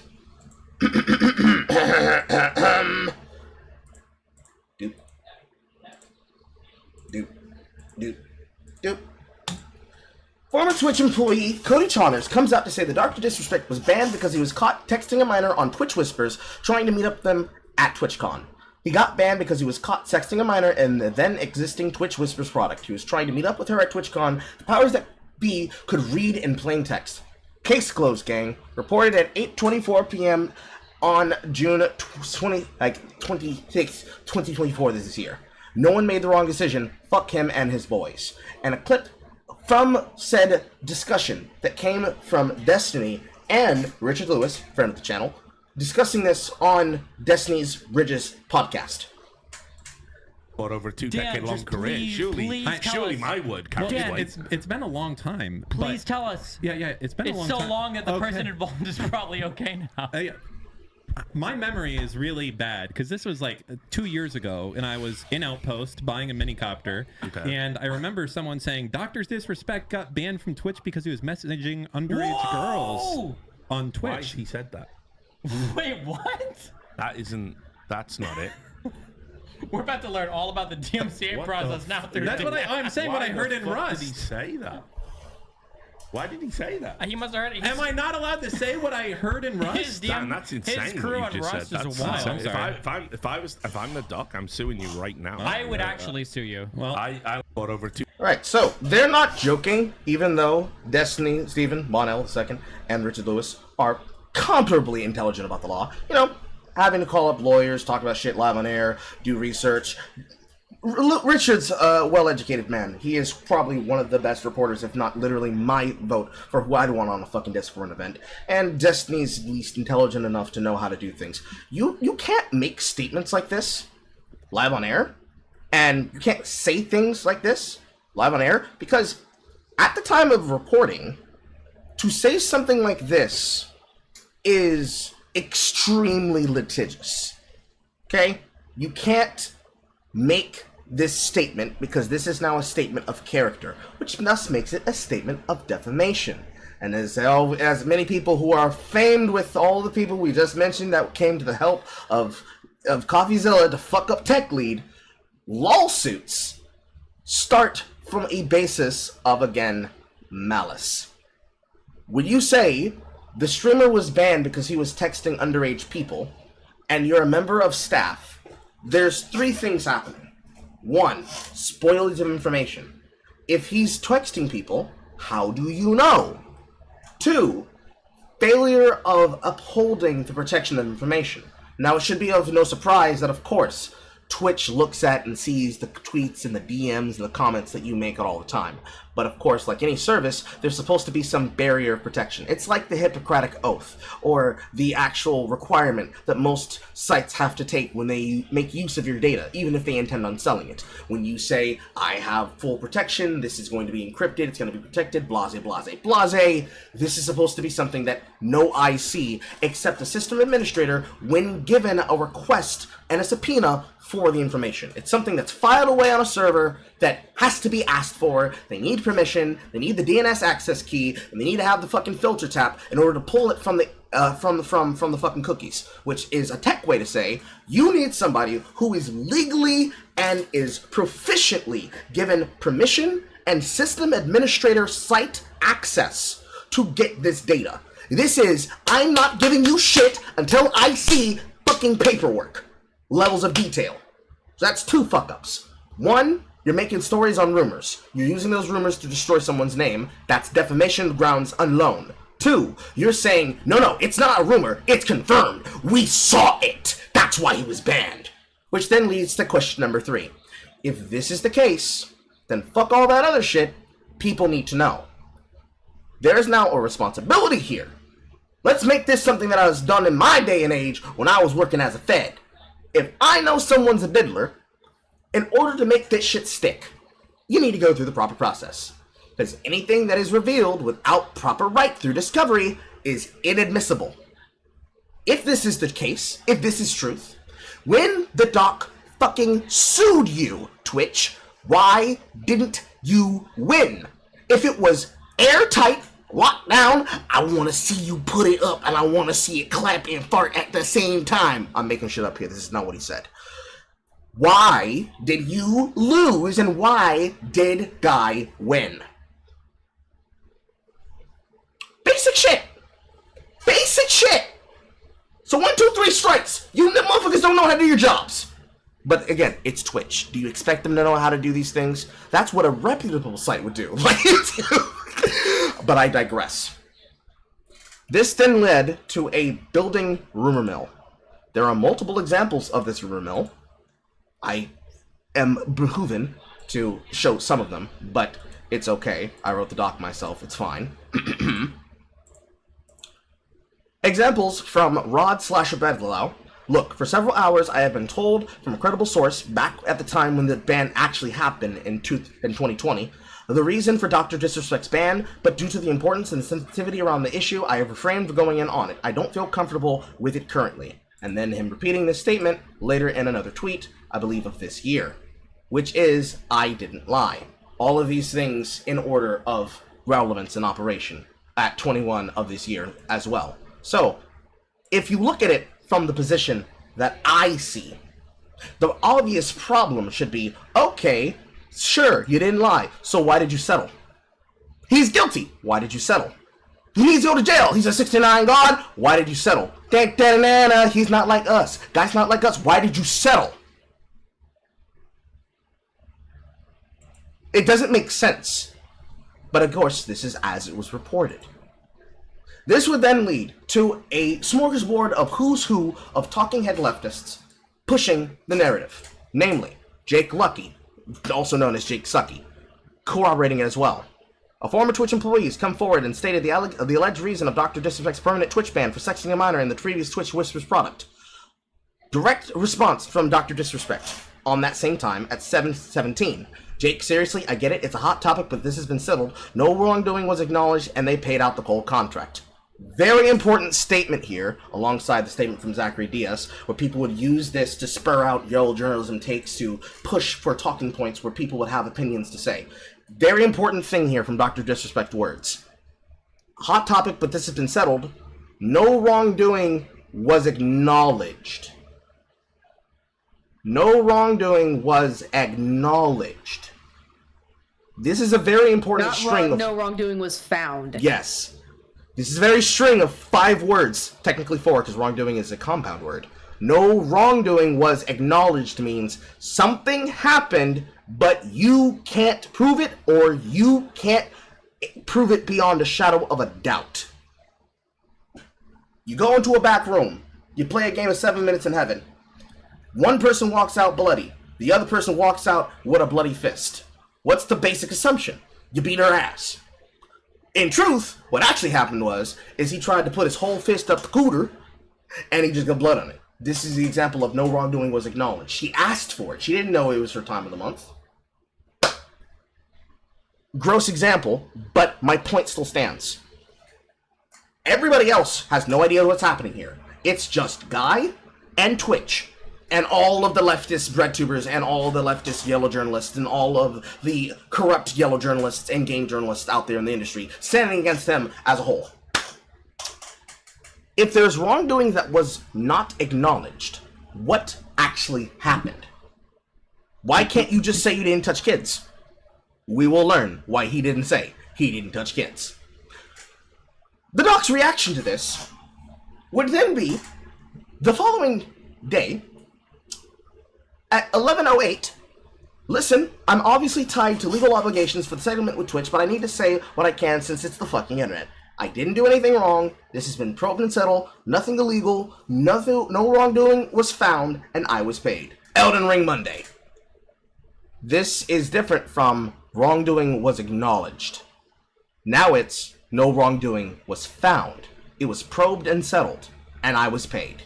The implication being, if I was really guilty, I wouldn't have gotten money. They would have paid out my contract. The key piece of information you need to remember here is that Dr. Disrespect, Guy Beam, after creating the persona and doing the stream for years on end, after being a developer, he, like me, game developer, chose to go into streaming.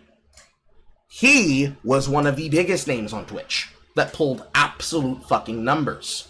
After they banned him, they needed to pay out the rest of his contract because you could not stop him from building a career on another platform, and he chose to do so on YouTube Gaming. In my opinion, YouTube Gaming is kind of ass as a category, but you can't say that the live stream functions don't work. You just literally tune into the live stream the same way you click on somebody's channel for watching a video. Normal shit. One of the biggest talents goes to the competition, and because of the matter of the settlement, they cannot give away the information, because to do so would be destruction and defamation of his character. The story continued building up momentum, where, of course, one of the 5 from Zoe Quinn's Five Guys Burgers and Fries and Cum Emporium, Nathan Grayson, would co-sign the shit that was said on June 21st. Without revealing anything else in order to protect the sources, I can say that this is not the first time I've heard this basic explanation, nor is it the second or the third, and Anise Sajoma herself deciding to chop in on the 22nd to say they all knew, by the way. Multiple people had different opinions to give. Many of them are bad actors. I have examples from Chris Borez, as well as a actual statement, not against Dr. Disrespect, but alongside this from that as well. Chris Barras, Dr. Disrespect caught in a scandal sexting with a minor that's going to be major viral right now. This is my response. Be careful who you put your trust in. There's a reason I haven't interacted with online gamers. Watch this powerful video. Powerful. It's boring as fuck. And it makes no sense. I'm just going to tell you guys right now, it doesn't give you anything. It's fluff. Then, Random Tatum. The man's name is Herschel Beam, also known as Dr. Disrespect. He's a well-known streamer with millions of followers on YouTube across social media. Lately, he's been outspoken against the big gay. Anytime you see words LGBTQIA+, I cannot remember the acronyms. Big gay. Hashtag TM Trade Snark. Outspoken against the big gay agenda, against kids that have ever come out in the defense of another well-known streamer who's taken a lot of heat for telling the big gay agenda and crowd to leave the kids alone, being Nick Merckx. All of a sudden, he is now being accused of being a sexual predator by trying to contact an underage girl through Twitch's Whispers app years ago, with no proof, and the word of only a former Twitch employee. For some reason, Brett Kavanaugh and Clarence Thomas comes to mind. Why do allegations always arise when someone speaks or does anything against the left's agenda? I will wait till the proof comes out, if it ever does. Even if I would say, but again, hindsight's 2020. This is actually an okay take at the time. He's waiting until the proof comes out. Granted, I would not put this on the left. You shouldn't do that. You should not say it's the left that's doing it. It's clearly it's clearly propaganda. You don't know that. Wait for evidence. You can say I support him until I see reason to not support him, but wait for evidence. All I gotta do is just wait for evidence. And of course, as we wait, evidence would eventually arrive itself. Anissa Joma and Casey Tron and the rest would also come from the woodworks, talk shit about this. Babe, wake up. Nick Merckx defending his friend with another transphobic rant just dropped. And then Nick Merckx's opinion that he gave later down on the line, which I believe I do have here. From Casey Tron, since Nick Merckx has me blocked, here's the video of him posted in his regards to Dr. Disrespect. He defends him and demands more evidence. If Twitch banning one of the most popular streamers on the platform out of nowhere isn't evidence enough for you, you're cooked. Hypocrites. This, of course, is a fallacy. Just because they ban him out of nowhere does not mean he's guilty, but of course, hindsight's 2020. Keffels, talking shit after saying they're gonna do nothing but play video games, trying to find another way to get themselves into drama. Dr. Disrespect really said having sex with children is fine, but I draw the line at pronouns. Dr. Disrespect was rejected a Starfield sponsorship due to his recent transphobia, and he got triggered on stream because the head of Bethesda has pronouns in his bio. Of course, the nickel, the diming, and the pushing, and the attacking. Andy Cortez, I need proof that Dr. Disrespect sexted a minor. Trans people need to leave our kids alone. What a fucking joke of a human. Good morning. Stream on Kick. Don't forget the age of consent is 16 in most places. This is a fake tweet. Nick Merckx never said this. From Community Notes. Yeah, he had to retract it. He would then double down on this later. I believe this is down the line in the documents. Yep. Casey Tron, I forget when this was said, but I believe this is in the comment section of one of those threads that she actually said before. All the people asking for evidence are coping so hard. If you think Twitch banned one of their top streamers with no evidence, you're a moron. Leave it to Gamer Bros, always yapping about protecting children to defend a pedophile. Where's the evidence, you pedophile? You're calling me a pedophile with no evidence. Da-da. Exactly. Okay, Flamenco. Ba-ba-ba-ba-ba. Notably, Cody Connors, the original leaker, would have tried to hold hostage the story by pushing to have his venue sold out before he would reveal the information on Twitter. There are several different concerts, by the way. I don't know what his music's like. I don't care. But here's the rub. Cody Connors, changing his act to Avali to try and avoid shit, now bragging, profoundly not sued, egregiously sued, playing literally off of being a CPM explainer at Twitch. The former Twitch employee who said Dr. Disrespect was caught sexting a minor has previously been using the information in an attempt to sell tickets to his shows. Disgusting behavior. Directly from the image. 2 tweets, both archived. One on the 14th of July in 2023, and another from January 12th of 2023. Listen, if all 3 dates sell out, I'll tell you why he got banned. Gamer friends, if you're on the East Coast, you should come to one of these shows. Rod Slasher Breslau is coming to the New York date. That's a 500-person room and worth like 70% on pre-sale. I always act out in front of Rod. If the show sells, I will 100% why we banned him during the set. This is more than enough to have you immediately default summary charged and prosecuted and convicted of actively trying to blackmail a man. You are literally saying, I will expose information I should not be privy to and should not be able to say, as I am no longer a representative and a part of the company that has the right to this information. I will explain it and I will expose him if you give me money and listen to my shitty rock music. Bro, these guys are not real. They are not real people. They are not real people. They're robots. Now, Cody would go on to brag about this while this is happening. Upon being seen for being a troll, Andy himself, seen here, would delete his tweet because he was wrong, and he thought that it was a tweet that he deleted when not realizing it was a fake tweet, which means it was probably inspect elemented. Deleted the Nick Mertz tweet, saw it on Twitter a week prior, thought it was a tweet that he deleted. He's still a hateful, transphobic piece of shit. No wrongdoing was acknowledged. Peace and love. And of course, here, Cody Connors, at the time when this was being said, you could probably see this inside of archive.today on the back end if you look at his mega upload of his mega archive, that he was basically joking the entire time, I'm definitely getting sued. And it's now, and I'm not getting sued. Midnight Society, this is another one that happened. Disrespect's game studio would cut ties with him, despite no evidence at the time being provided. Many members of the Phantom Menace would then criticize them, including Jeremy of the Quartering / the Publica. There are many other people here that were protesting as well. First one I can see at the top of the screen here, as you can see this post from Midnight Society. On Friday evening, we became aware of an allegation against one of our co-founders, Guy Beam, aka Dr. Disrespect. We assumed his innocence and began speaking with parties involved, and in order to maintain our principles and standards as a studio and individuals, we needed to act. For this reason, we are terminating our relationship with Guy immediately. With these facts are difficult to hear and more difficult to accept, it is our duty to act with dignity on behalf of all individuals involved, especially for the 55 developers and families that we have employed, along with our community of players. Me, personally, this is probably the best kind of response and message they could give at the time based on the information given. This does not mean that they were castigating Guy. It means for business reasons. It's kind of like what happened to me and my Tuesday Pathfinder game. They have to step away. It wasn't saying that he did it. It wasn't saying that he's wrong and we can't believe it. It was just seeing the facts as they were being provided to them for whomever provided it. I have no idea, and they did not provide the source on who leaked it to them. At the time, which you see, on the 24th, you can see D-Day Cobra, which means this is, I forget his first name. I don't think his name is also Jeremy.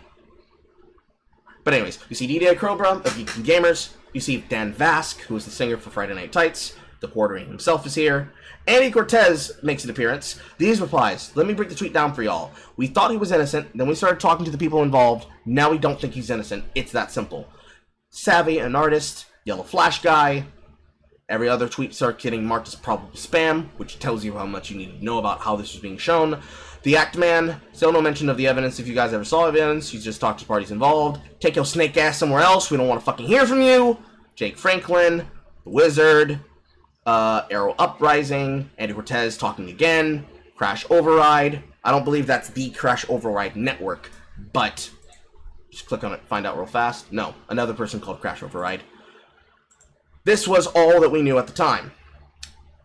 Many journos would begin deleting tweets and coping until it finally rolled across Asmongold's desk, where he gave his take and the new narrative would start to harmonize. Supporters would wait for evidence and demand proof that was provided. Haters and accusers of the allegations would use the obvious obfuscation of Dr. Disrespect as guilt, despite the fact that denying the claims would either be providing proof or something else playing into the media game. This was my opinion until Dr. Disrespect would drop his own take on this. And the reason I wrote that down is because the argument as it existed, because we had an actual discussion about this between all three of us, the thing that the journalists were trying to do, all the way back up here with Cody, is they were trying to force an answer out of Dr. Disrespect. It's a game of media chicken. They put a speeding bullet train in front of you, and they tie your foot to the track. It's not very tied down. It's like a loosely rope-fitting heel. You can kind of wiggle your toe out of it, maybe sprain your heel if you do so, but you can get out of it pretty easy. And then they put the thing that you actually care about across the track. Now, you could get the thing that you have to save yourself with and save your career, but it's supposed to be basically a pure victory. A fate worse than death, as it were. In this case, 69 God, dun, dun, dun, dun, or you diddle a kid. Or you are not wrong, you didn't do anything wrong, but by revealing this, we now no longer are held by the rules of the gag order because you violated the terms of the agreement of your settlement first. So, settlement agreement, tying him down. Now he's not like us. He's not like us. Here comes the bullet train. The gambit was to get him to say something. Now, technically, he fucked himself by choosing to say, I didn't do anything wrong, versus I had no wrongdoing acknowledged. But that doesn't matter, because he would eventually reveal it himself. Let's see if I have the link for it here. Should be here. No, I do not. Let me just go straight to Dr. Disrespect exactly.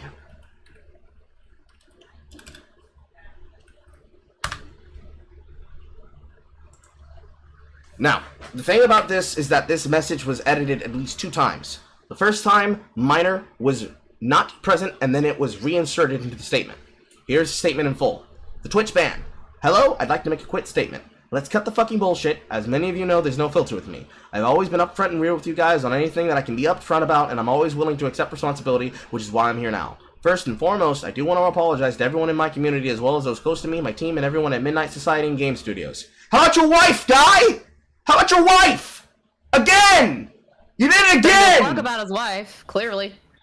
Well, I would like to point out, hold on though, I'd like to point out, all of these allegations are centered around a very specific time frame. All of them.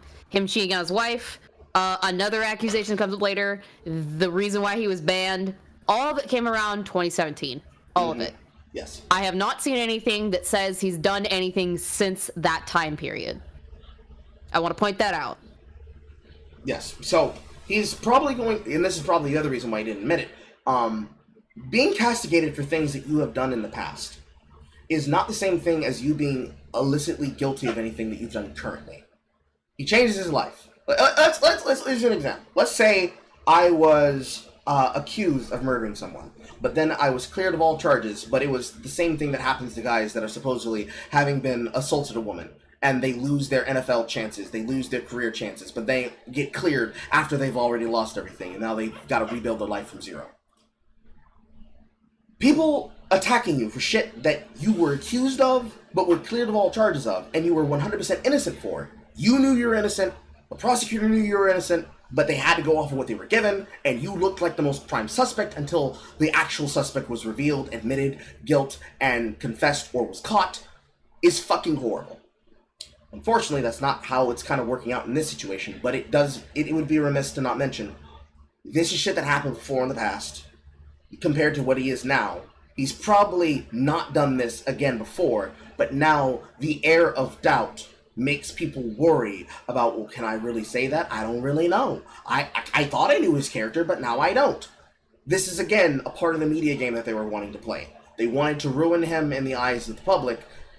Technically, he did that himself, but this is a win in the feather and a cap in the hat of the yellow journalists, because they care more about ruining you than they do about stopping the action, which is, again, why I brought up those 3 strikes. If you guys cared about protecting people at the time, why did nobody come out? Why did the original guy who was the CEO of the company, I'm forgetting his name, not come out and say, listen, we let go of one of our biggest stars today, but the reason we had to let go of Dr. Disrespect is he was diddling girls. Here's the tweet, here's the timestamp, here's the confirmation of finding it, here's a reaction to us finding it, that motherfucker's 69 God, thank you for your time, please do not hire him.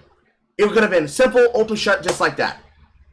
Now, they could fight that in court nonstop, but it'd be really hard to justify and say that's not the right way to do it. That's how I would do it. Now, I can't tell you what I think, because at the time, Carl looking at this is like, nigga, what is wrong with you? But the Carl speaking to you now, it's like, man, that sucks for you. But, you know, you could have just not gotten yourself in these problems by being a loyal, wedded husband. You know, you could have avoided it, you know, like, you know, men gotta make their decisions. He be gooning. But this man be gooning. The man do be gooning. But I'll continue reading. A lot of people have been left in the dark about what happened yesterday with Midnight Society and I, and we made the painful decision collectively to have me step down. Our team is full of incredibly talented and good people who have high career ambitions and families that I would never want to jeopardize the culture in which we have culturally crafted. Everyone was wanting to know why I was banned from Twitch, but the reasons outside my control, I was not allowed to say anything for the last several years. Now that 2 former Twitch employees have publicly disclosed the accusations, I can now tell you my side of the story regarding the ban.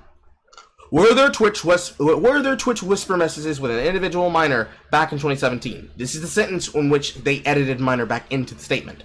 So it originally read, were there Twitch whisper messages with an individual back in 2017? The answer is yes. Were there real intentions behind these messages? The answer is absolutely not. By editing minor back in, this is where many people stop reading and go, he did it. He's not like us. He's not like us. He's not like us. But we're going to do the due diligence of being journalists and actually finish reading the entire statement.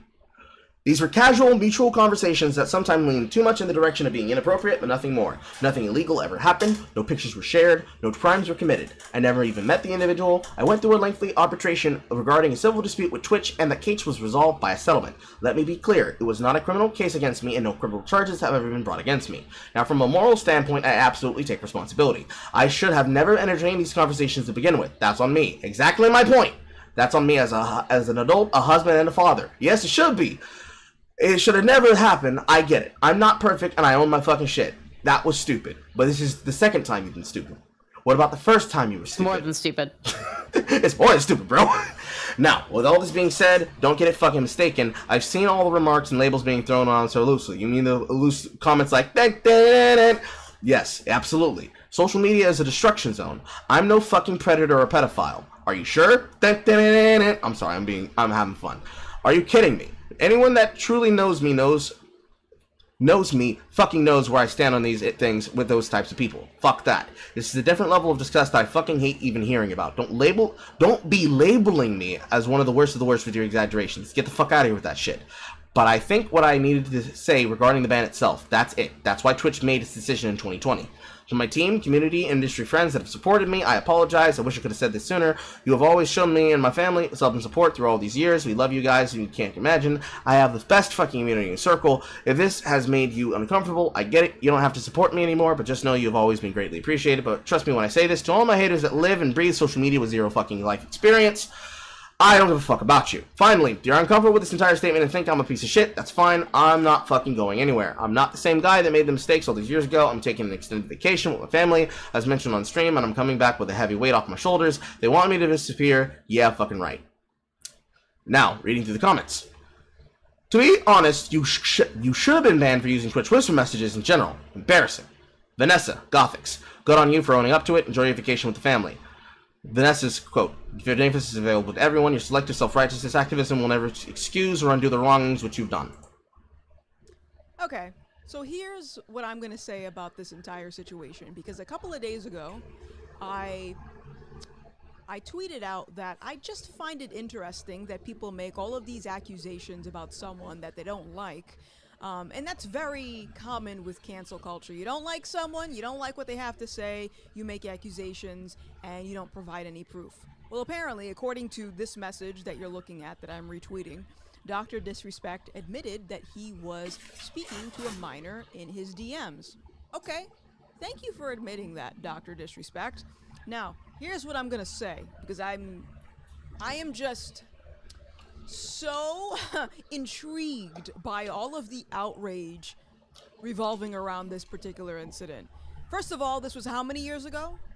It doesn't negate what he did. You know, if you're unsoliciting a minor and you know that it's a minor, that's unexcusable. You shouldn't do that. He knows it's wrong. He's admitting that what he did is wrong. But this was back in what, 2020, I think? And what year is it now? 2024. This is cancel culture, where you dig up old stuff and you rehash it as if you're doing what? You're trying to pursue some type of cosmic justice to hold someone accountable when you yourself, 99.9% of the people who are outraged and clutching their pearls at this thing that Dr. Disrespect did are probably living a very immoral life yourself. That's the reality. Is we have all done wrong. We are all pretty bad. As humanity, in a general sense, we are all really bad people, and we all do bad things. Now, of course, you can say, oh no, I'm a good person. According to whom? Your own moral standards that you apply to yourself? Well, that's just your opinion, and that doesn't really matter. See, what I'm more concerned with is someone being able to admit that they've done wrong and repent for it. Now, I don't know if Dr. Disrespect has done that. I don't know if he's actually repented for this, but let's not get it twisted and conflate messaging a minor with being a straight up pedo, because here's the other thing I want you guys to think about. Okay, we're basically implying that a child cannot consent to inappropriate messages with an adult in the same universe where people believe a child can consent to getting their genitals chopped up and pumped up with hormones. Trans rights matter, right? Trans kids, pick one. Be morally consistent. You're not. A lot of people who are having something to say about this got some skeletons in their closet, and they gotta figure that out. But again, what he did, inexcusable, but let's be morally consistent. Let's really take a look at ourselves before we want to point fingers at other people and say, oh, I gotta write this guy off completely. How about you write yourself off? How about that? Have you tried that? Maybe you are part of the problem. Shut up. I ain't talking to you. Maybe you are part of the problem. I can't even talk right now because you guys annoy me. The self-righteous, oh, I can't speak to him anymore because he messaged someone X amount of years ago while I still got some morally disgusting things in my closet that I don't want anyone to know about. That's you. That's exactly what you look like, okay? I need to go now. Dr. Disrespect, there is forgiveness in Jesus Christ, okay? That's all I'm gonna say. Have a nice day. Goodbye. I don't completely agree with her opinion, specifically bringing in religion and politics. For Vanessa, I know exactly where she's coming from with this, because this is hot off of immediately what happened with her and Black Girl Gamers, and her dealing with that entire shit. And that entire angle was, here's us revealing how you used to be alt-right, and rather, she was actually more left-leaning, but she used to have her whole gothic aesthetic. That's where her name comes from, gothics. Alt-black, wearing horns, makeup, collar, the whole nines, everything. She gave herself over to religion. It's a different appeal. Lord knows that if Melanie Mack would be the one speaking here, there would have been like 17 F-bombs in the middle of this. But I don't necessarily agree with her opinion with that, but she's more putting it on the people who are trying to castigate him, namely the journalists that wanted to attack him. I don't believe there's anyone else down here that has anything to say, because I believe it's just literally a bunch of people basically memeing on him, calling Dr. Disrespect the new EDP, taking the quotes, more memes, more memes, more memes. I don't recognize any other names out of here, but that is more or less the long and the short. So, the basic TLDR. He did it. He admitted it. I don't believe it was actually known at the time that this person was a minor that he was knowingly DMing. I believe it was an alleged DMing where they lied about it. Specifically, the person lied to be a minor making use of the DM feature on this experimental application that was being developed for Twitch. Around the same time that they were developing a thing called Twitch Sings, which they then also closed because it was like a separate alternate app that could be used to cause karaoke nights amongst you and your audience. I tried it a couple times. It was alright. You know, there are people trying to do it for like actual person singing shit, but... The basic thing here is that the TOS, from what I understand, you had to be 18 to use that function. Mm-hmm. So if they lied about their age, that in itself, another failure on Twitch. Like, it's kind of like the Dante story. Tarzan revealing that shit about Dante to attack him, and he inadvertently attacks Laura. Twitter fucking idiots, as well as fucking Twitch idiots, attack Guy, trying to destroy Guy, and what they really did was further demonstrate why Twitch is a shit platform. Revealing that not only do they stalk you on social media, hoping to cancel you if they believe you to be a political threat against them, but also Twitch don't confirm the ages of the people using the experimental features, and they are so deep in their own shit that they will cancel you even if you've done nothing wrong. Because it's, in this case, you'd be comparing it against them, but let's say you're just talking to somebody normally, and they don't like the fact that you're meeting up with somebody who can help you jettison your career into the stratosphere, so they prematurely ban you on Twitch. That's the level of what we're talking about. We're talking about 1984 Little Jones state bullshit. And it's as easily confirmable as a picture ID for this kind of feature, because these kind of features are not supposed to be offered to people who are not streamers on their own right. So more than likely, the person that you were DMing were also supposed to be a streamer in their own right. We'll never know who that person is. No idea. We'll never know if it's confirmed. Do we need to? Me personally, for like closure for the story, to really know exactly how stupid Twitch is? Kind of. There is an additional piece of detail that was being added here.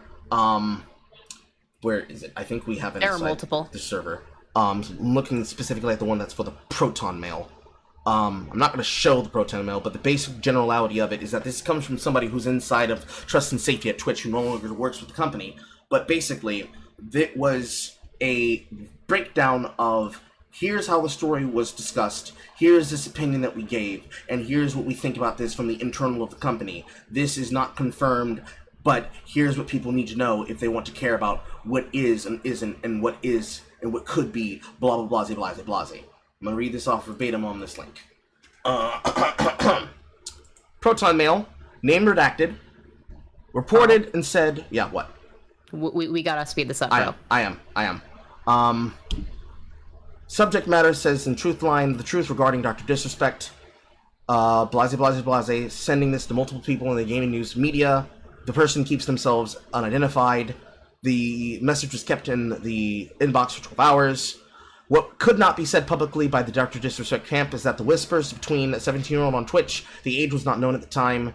They were in a relation on how to scale new channels using tried and tested methods. Behind the scenes, it was a service only offered by the members of the Dr. Disrespect team under a different brand name. The brand name could be used and interpreted different ways. The transcripts were a part of the proceedings and were outlined to show no wrongdoing or illegality. The Twitch side was how some of the message and the brand name included could be interpreted differently. Blase.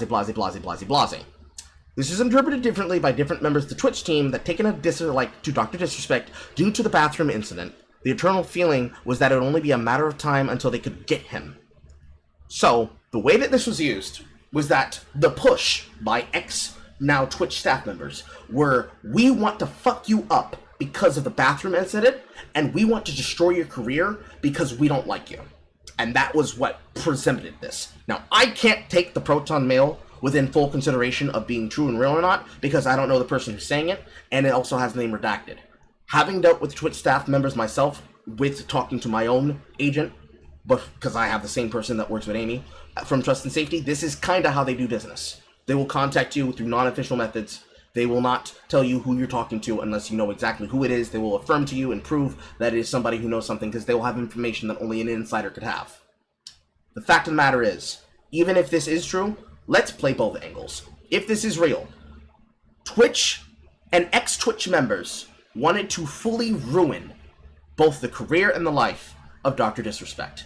Dr. Disrespect, through his own stupid ignorance and his own actions, put himself in a bad position that then enables them to do this to him. Did he screw himself, or did Twitch screw him? Answer remains unclear, but he has wrongdoing he has to answer for. That's on him. Pray to God, 69 God. On the other angle, if this is true, that means that Twitch are to the level of petty that they will never stop attacking you, even if you stop working with their business. Even if they have no association with you further anymore past a certain date, they will try to destroy the effigy and legend that you have built, because they don't like you. That's fucked up. Last words.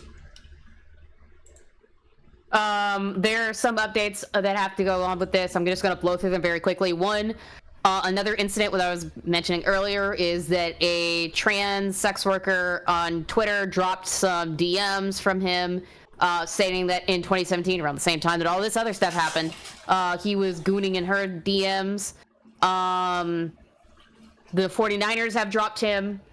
2K24, NBA has dropped him. Sneako's come out to defend him, which is not a good thing. You definitely don't want that fucker there. The big thing that I wanted to mention, and I'll find this very quickly. There's a quote in here that's interesting. It's a Rolling Stone article, and I'm going to give you a quote from an anonymous source. It says, "I recall that Dr. Disrespect was made aware by the individual that they were underage during the conversation, after which he indicated that this was no problem and continued on."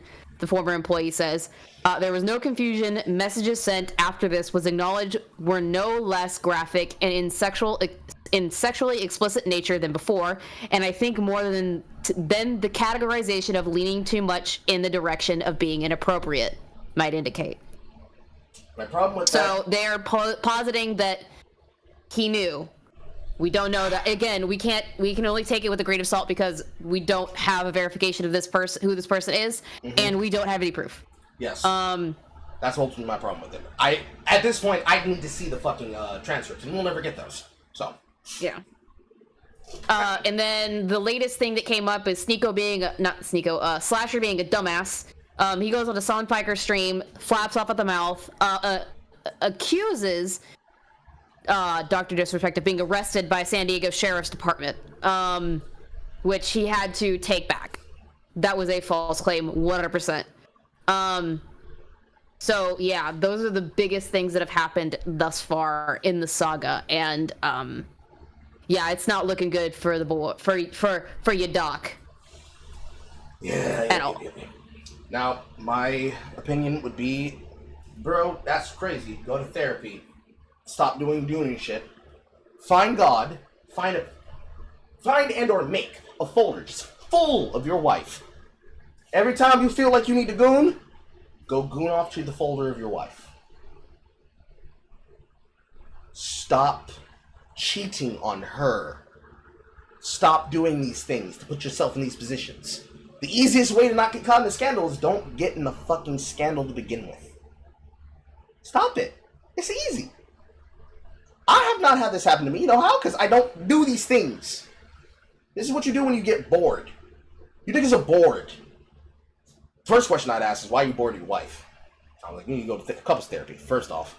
Secondly, when you go to couples therapy, because there's no way this is not going to cause a fucking rift in your marriage. That's half the reason why you take the vacation, because you're also smartly remembering that these motherfuckers are going to get mad at something else. Granted, they have a good reason to be upset with you. That's why all your people disavowed you. But taking a vacation, going out with your family, doing some shit, you're going to take some time off, then you're going to come back, you're going to refocus, and it's going to be all business. That is good, because it means that you haven't completely forgotten what your job is, but at the same time, now everything you do is going to be poisoned. It's going to always have the poison pill with it, because there are going to be a bunch of people saying, oh, you still support him, the 69 God. Even the ads are going to come back. It's just that at this time, it's the same shit that happened to Joey Calere of Evo. Granted, he not only did that shit, but he and a bunch of other fucking Smash people did that shit, and it was devastating to the point that it is now an event that's owned by Sony and PlayStation because of how he wanted to do the little boys. Unless we get the transcripts, as somebody from the court makes it possible to do, it is only literally going to be made better if we are able to see who is actually responsible for it. We see the person's name, who they are, because at this point, with all these allegations put upon you, and you then confirming some of these allegations to be true, and then everything else that's still in the gray area left up to wonder, it's going to be bad, because this is where, and I did say this when we were talking about it, that this is here where the pile-on allegations are going to come through.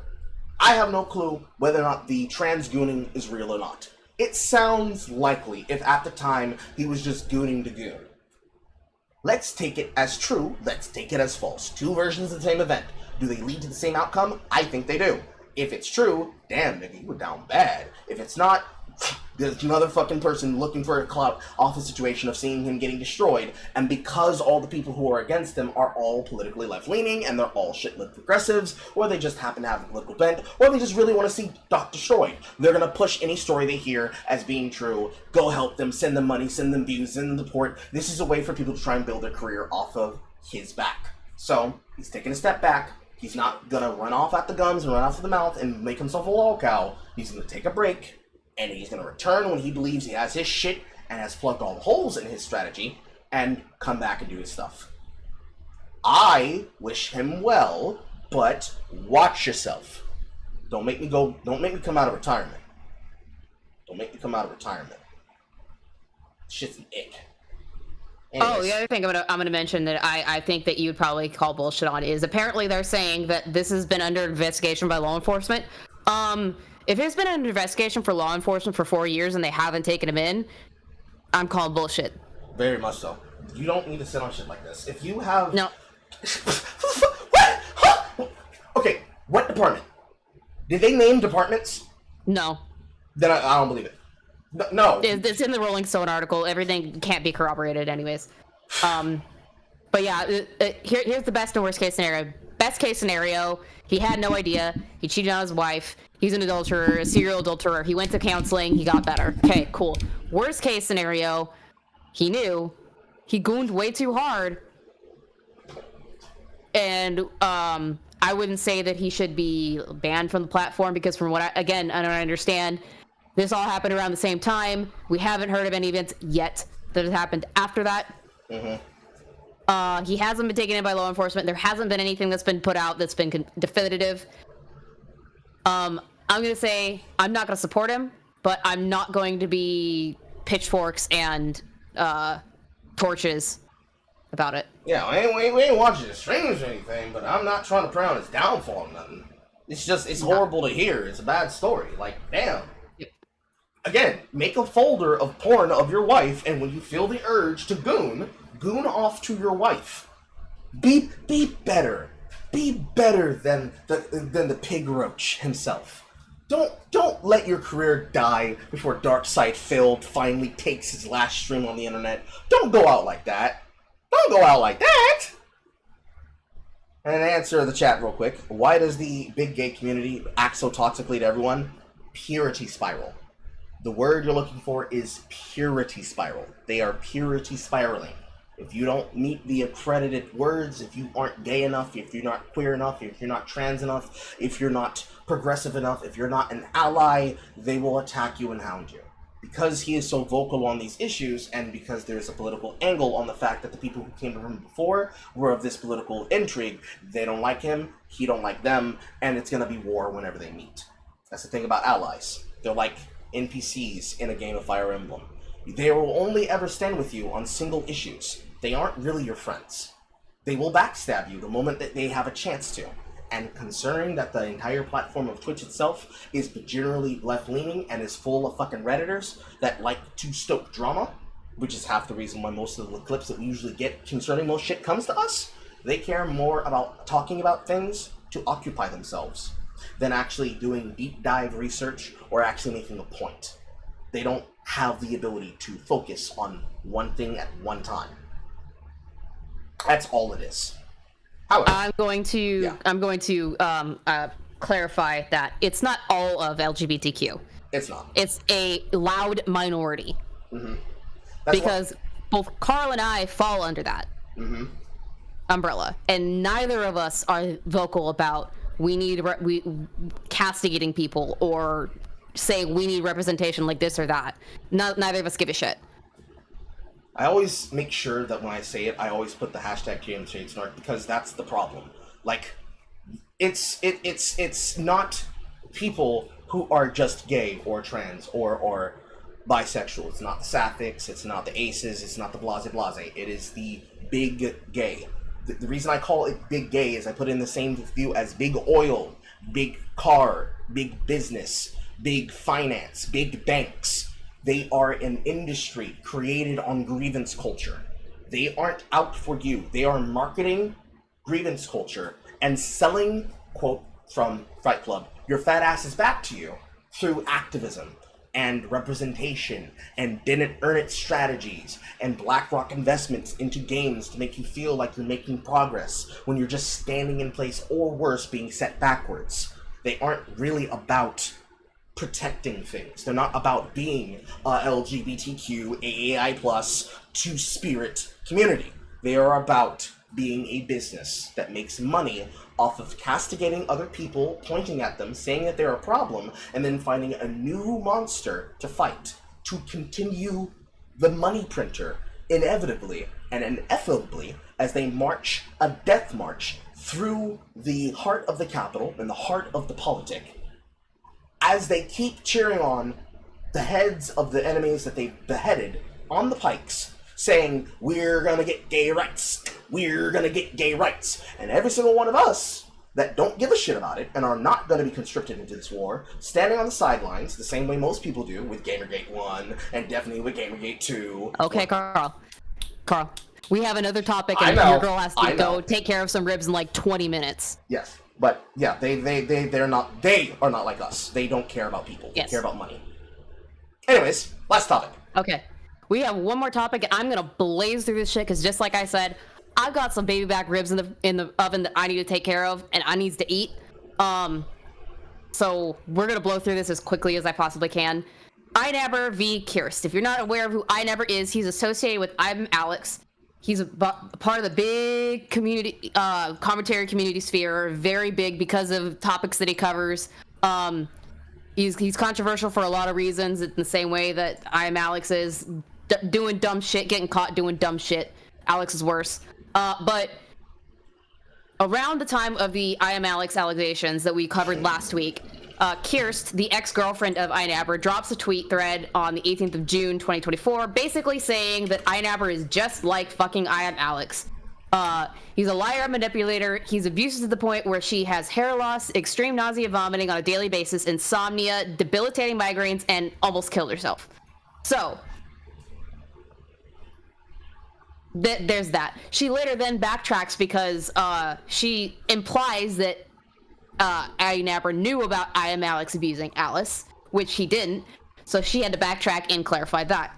In response to this, Einabber drops an 18-page Google document just hours later and basically goes over all the shit that she brought up. He admits that they had a toxic relationship that was between late 2022, early that lasted from late 2022 to like mid 2023. He says that he didn't remain with Alex for business reasons. He did it because he was a loyal friend, which, okay. He says that why would he remain friends with somebody for business decisions when this person is optically bad and people hate him? And the last time that they actually collabed openly was in 2019, so all of that's bunk. He then addresses the allegations of abuse. He basically says that, because she implies that he forced her to move in. He moved her into his apartment very early in the relationship, about March 2022. They stayed in this smaller flat, which was like 2 rooms, where he had their sleeping room, like a small living area, and his office.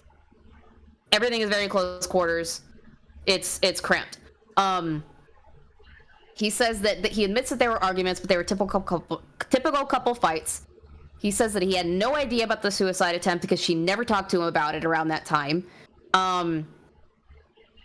Says that, how could this be the case? Because she sent me a love letter in May 2023, and he shows proof of a conversation on the 21st of May 2023 of her really pushing him to get back together. He references that his dog Kenji bit her at some point. I'll get into that later.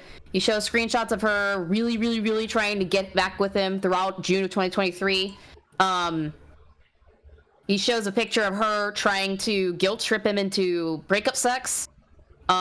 Basically saying that, yeah, our sex life was pretty bad because of serious depression due to my dad having a serious stroke, and being on like serious depression meds, which, okay, understandable.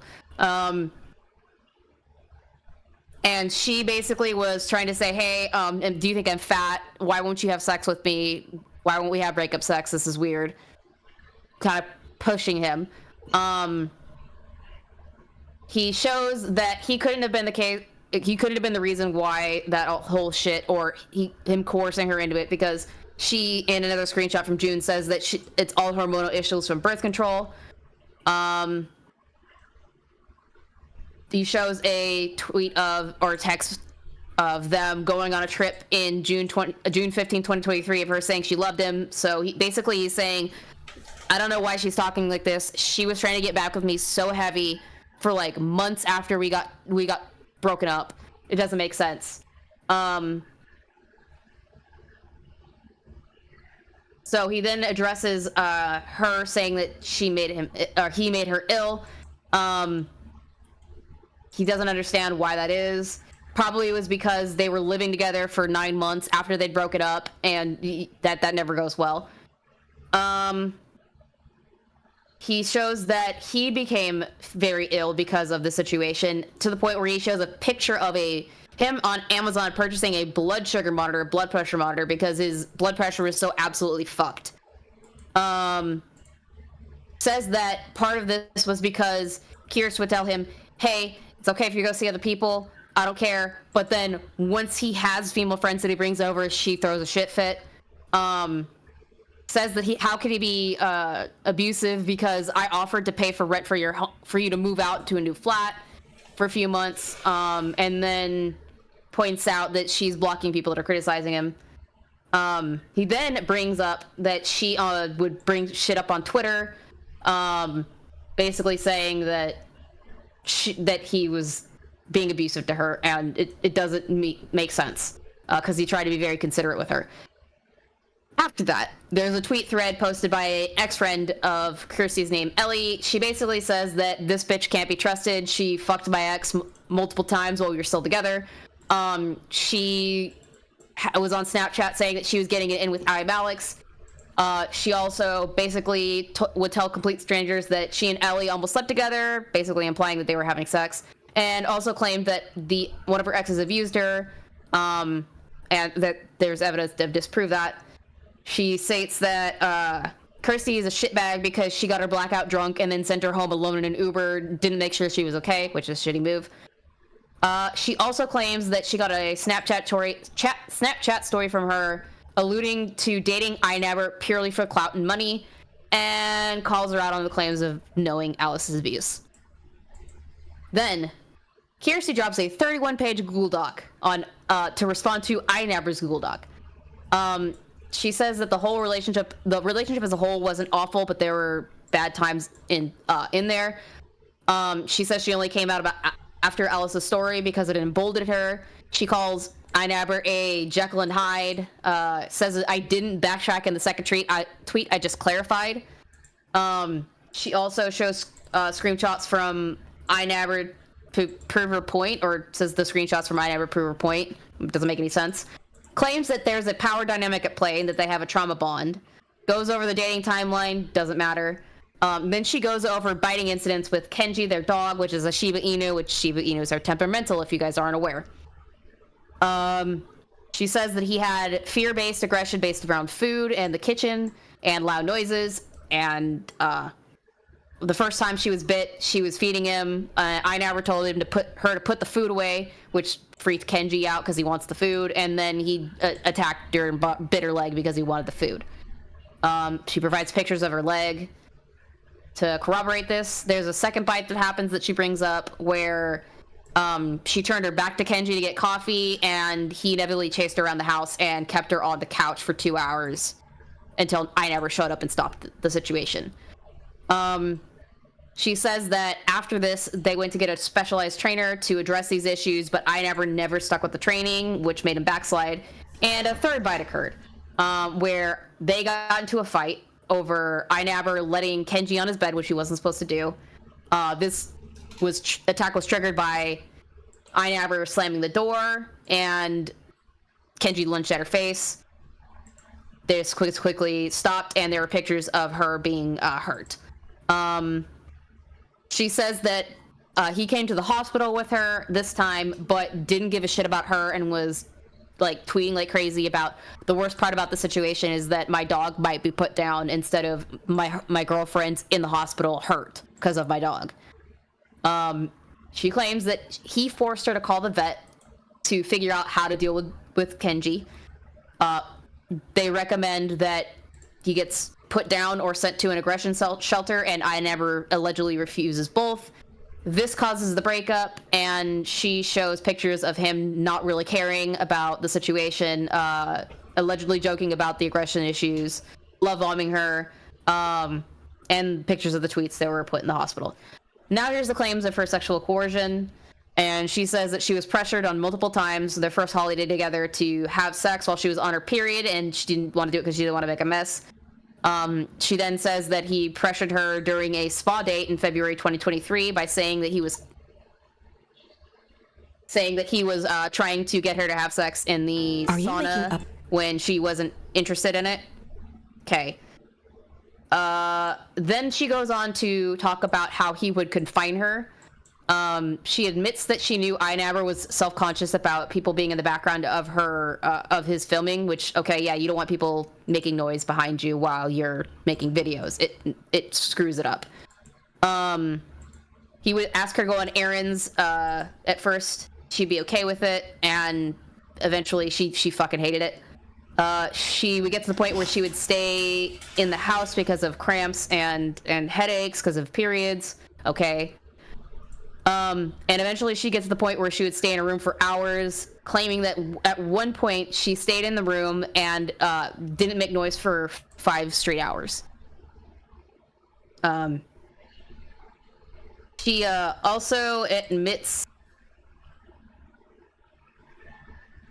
all that stopped when they got a bigger flat, which just leads credence to it's because they're in a small apartment and we can hear you when you flush the toilet or close the door too loud.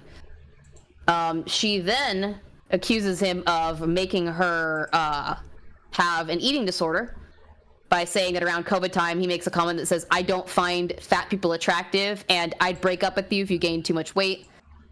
She says that once she got to a certain size and a certain weight, he was no longer affectionate. He would say that he made grossed out looks when they would try to cuddle. He said he would only cuddle with her if he could play his DS while they were cuddling. He'd avoid kissing her and he wouldn't hold her hand in public. To the point where she would beg for attention. She claims that he would make some snide comments about what she was eating, like, "Are you sure you want to eat that?" Says that the depression meds thing is bullshit, and claims that he admitted to her that they broke up because of her size. And she says that because of this, she was anorexic and showed multiple instances of her posting the struggle on Instagram, meaning that there are pictures of her at a normal weight and they're getting skinnier and skinnier and skinnier, which didn't look healthy.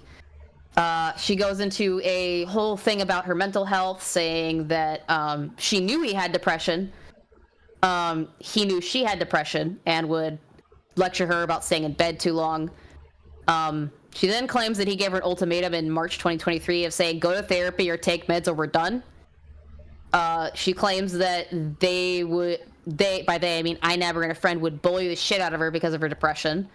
Claims that she tried to leave him multiple times throughout the relationship, mostly in 2022. She shows pictures of stress rashes she had. She says that she became more stable after she tried to Sudoku herself. She claims that she told him about her eating disorder and her Sudoku attempt in a conversation. She says that he was bugging her, not her bugging him. And to the point where at one time he would keep moving into her room when she was diddling herself to invade her privacy purposefully. The last thing she claims is that he tried to lord money over her. She states that she had $12K in the bank by the time they got together and then was broke by the time they broke up. She says that he convinced her to leave her job and said that he'd be the provider, which he didn't keep up. He tries to tell her that she should be making content, and when she doesn't, he berates her for not listening to him, which is what was in I Am Alex's, crap. So she starts working off stream for him, but admits that she would fall behind because of her depression, and saying that she couldn't deal with editing his streams because he was too unfunny. Okay. She then claims that she does eventually get a job, but he kept bugging her again about not seeing her for too long, and she ended up quitting after 2 months, thinking they'd break up. She claims that she tried to move out, but nobody would help her and she was broke. She claims that he couldn't pay his own bills and says that space excuse for getting a bigger flat is bullshit. Says that he didn't kick her out purely because her name is on the tenancy agreement or the lease. Says he has a breakdown, but it was just him yelling at her for an hour and 40 minutes straight. They're disgustingly evil, gaslights the shit out of her. And then she shows a bunch of messages confirming his reason for moving her in was bunk. Whatever. Calls him obsessed. Told her that she made feel bad from the jump, and love bombed the shit out of her with expensive dates and holidays at first before turning sour. And of course, he has to follow this up with an 81 fucking page document. Yes, ladies and gentlemen, I read 125 pages of Google documents and multiple tweet threads to get this information to you guys and summarize it as best as I can. So, once again, on this 81 page document, holy shit, he goes beat by beat with the allegations, starting with the sexual coercion. He says, no, I didn't try to sexually coerce her in the spa because there's fucking cameras. I just wanted to stay over in the pool because I paid a lot of money for this and I wanted to enjoy my time. He shows proof of her admitting to try to coerce him into sex. States her mental behavior doesn't excuse what she's doing, or her mental state doesn't excuse her behavior. Shows that before the situation happened, she made a joke, a very sexual joke towards him prior to the sauna incident. So her saying that he was pushing himself on her is bullshit. Claims that he left the hotel after this because he wanted space and wanted her to feel more comfortable. Shows her complaining about her sex life when he's talking about going to the gym. So she's basically talking to him constantly about not having sex, pushing him, and points out that she says directly he didn't physically touch her, but she doesn't keep that up when she says that he touched her in the sauna and made her uncomfortable? Question mark. To the confinement thing, he says the 5-hour allegation was a miscommunication. Where he basically didn't tell her that he was done with his video because he assumed she already knew. Says that he was remorseful for being so self-conscious about the situation. He again emphasizes they were a small flat and all of his money is made on YouTube videos. He then shows a tweet saying that, hey, she's getting out of a very abusive living situation, and and he's helping her out. He says that her situation with weight is bullshit because he would talk to her constantly about getting food and feeding her, and was allegedly her chef at one point. About her mental health, he says a lot of this is kind of bullshit. There's a lot of tweets with her saying that she's grateful to have him. He says that the attempt of breaking up multiple times is bullshit. The only time that he remembers is in October 2022, but they ended up working it out. Says he never threatened to leave if she didn't get help, and that's stupid. He says that he was trapped because of her constantly trying to get him back. Shows screenshots of her saying she had an eating disorder and suicidal thought or Sudoku thoughts was her shit posting because they, make jokes about that constantly, which he shows all the screenshots of them mostly saying, oh my god, this is so bad, I want to off myself in Roblox. And he took it as a joke and didn't really think that she was being serious.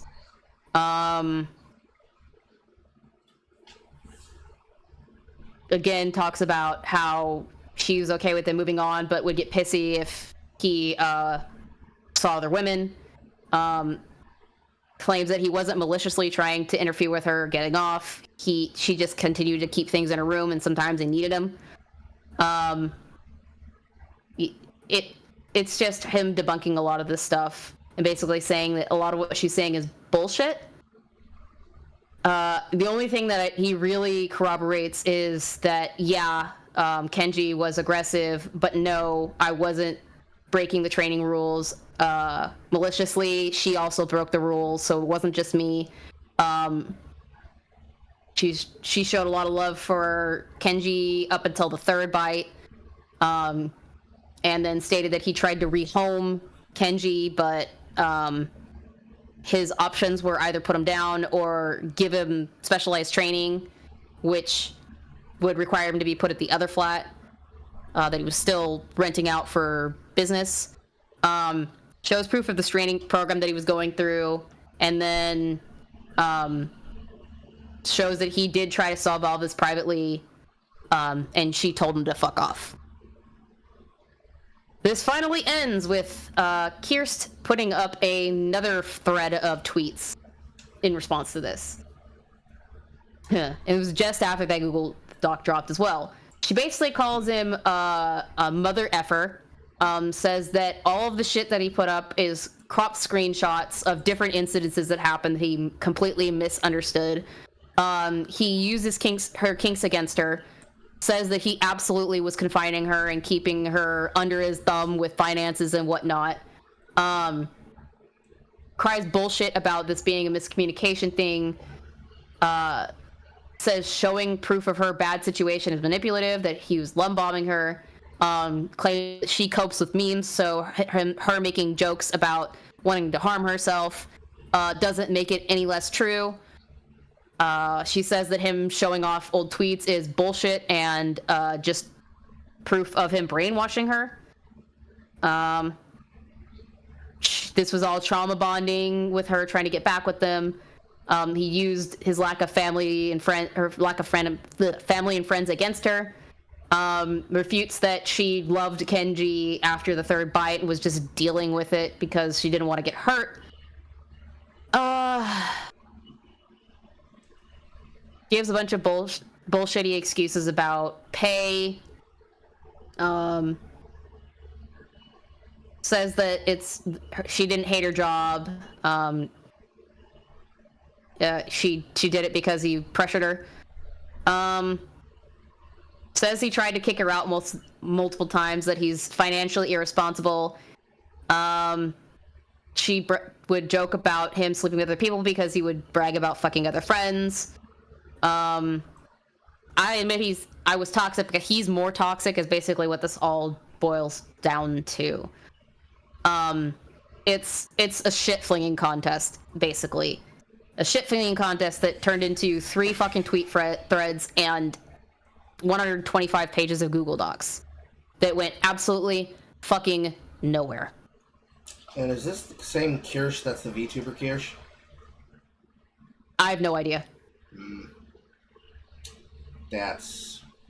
wow. That's wild is what it is. Yeah, that's wild. That's a lot of effort to put into a guy that if he tries to sell things with you amicably, you tell him, fuck off, piece of shit. That's... girly pop, that's crazy. Why not just break up and leave? Of course, they have the flat together, but then at the same time, it's like, if it's that bad, then just go. How many times have people been telling people, oh, you just have to go, you just have to pick everything up and just go?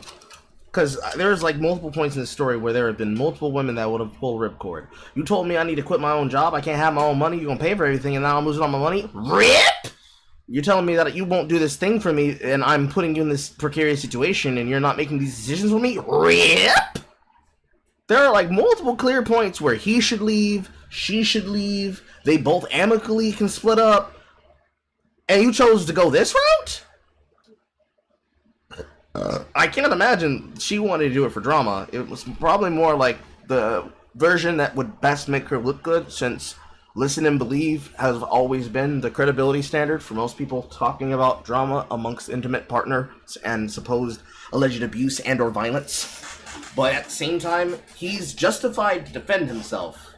But at the same time, it's still iffy no matter what you do. Because no matter how this is resolved, because both of you have gone down this path, you both look ass.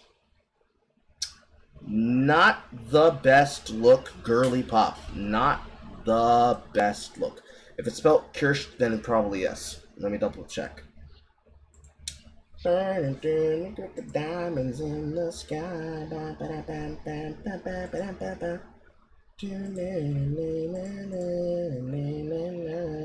No, it's spelled Kirst.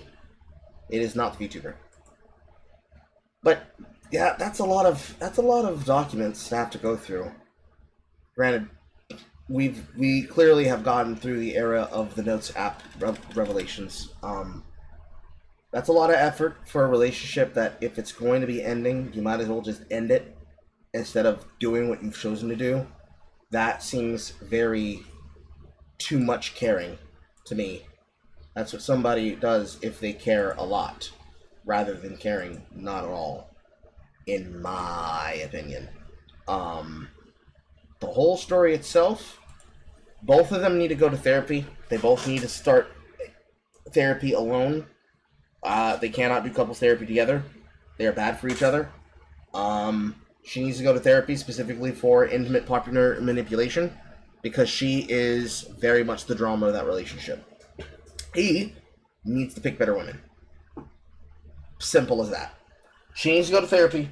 He needs to pick better women and stop finding himself get in these situations. Simple as. That is really all we have for you today. However, instead of me giving the verbiage, I'm going to play all out on the ads. And I don't think anybody here who's been watching this particular season of Fresh Chicanery has actually seen this particular ad, which is probably one of our best.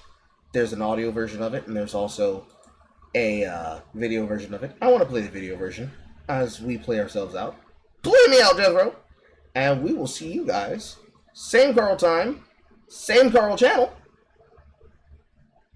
Let's watch. I forgot that I turned the sound off as I was queuing this up. And of course, this comes with the vocal assistance of good friend of the channel, Aiden Paladin. You can support Aiden by going to her content. Are you waking up in the morning exhausted, tired, realizing that you serve zero purpose and should literally kill yourself right now? Do you go to the fridge while doom scrolling on social media, wondering what you're going to do with yourself? Do you feel that there's just something missing in your life to bring the joy and spark that you used to have back when you were younger? Now introducing Smart Brand Sloppy Toppy. Our specially trained service associates specialize in goth girl, alternative rock, dommy mommy, and uwu soft girl, and have been trained in the techniques of Gok Gok 9000, the Salt Shaker Poppy Toppy, and the Gok Gok Gulp Gulp, and will suck you drier than the tombs of Asmakut. Smart Brand Sloppy Toppy. We'll get that nut out of you. We'll see you guys next week. Same bedtime, same Carl channel. Goodbye, everybody. Play me out, Jethro! I forgot I turned the sound off of this one, too. Jesus fucking Christ. Sponsors for SinglePlayerCarl and Radio Coon are provided by BBC Migraine Powder, Jib and Toby's Ethnic Enrichment Playground, Cringe On Demand, Blockbuster Entertainment, Uncle Tony's Riot Seasoning, Smart Negro Brand Colonized and Sheets Dating App, Immemorial Malt Liquor, and PointDexter.com, and the generous donations and watch times from viewers and haters like you. Thank you! And if you'd like to support Carl, consider leaving a wonderful donation at Ko-fi.com, Subscribestar.com, YouTube.com, and Twitch.com/SinglePlayerCarl. Make sure to support your niggatry today, or you hate black people. You're listening to Radio Coon. I'm over here stroking my... What? I got lotion on my... Yeah! We make your eardrums bleed. We did it.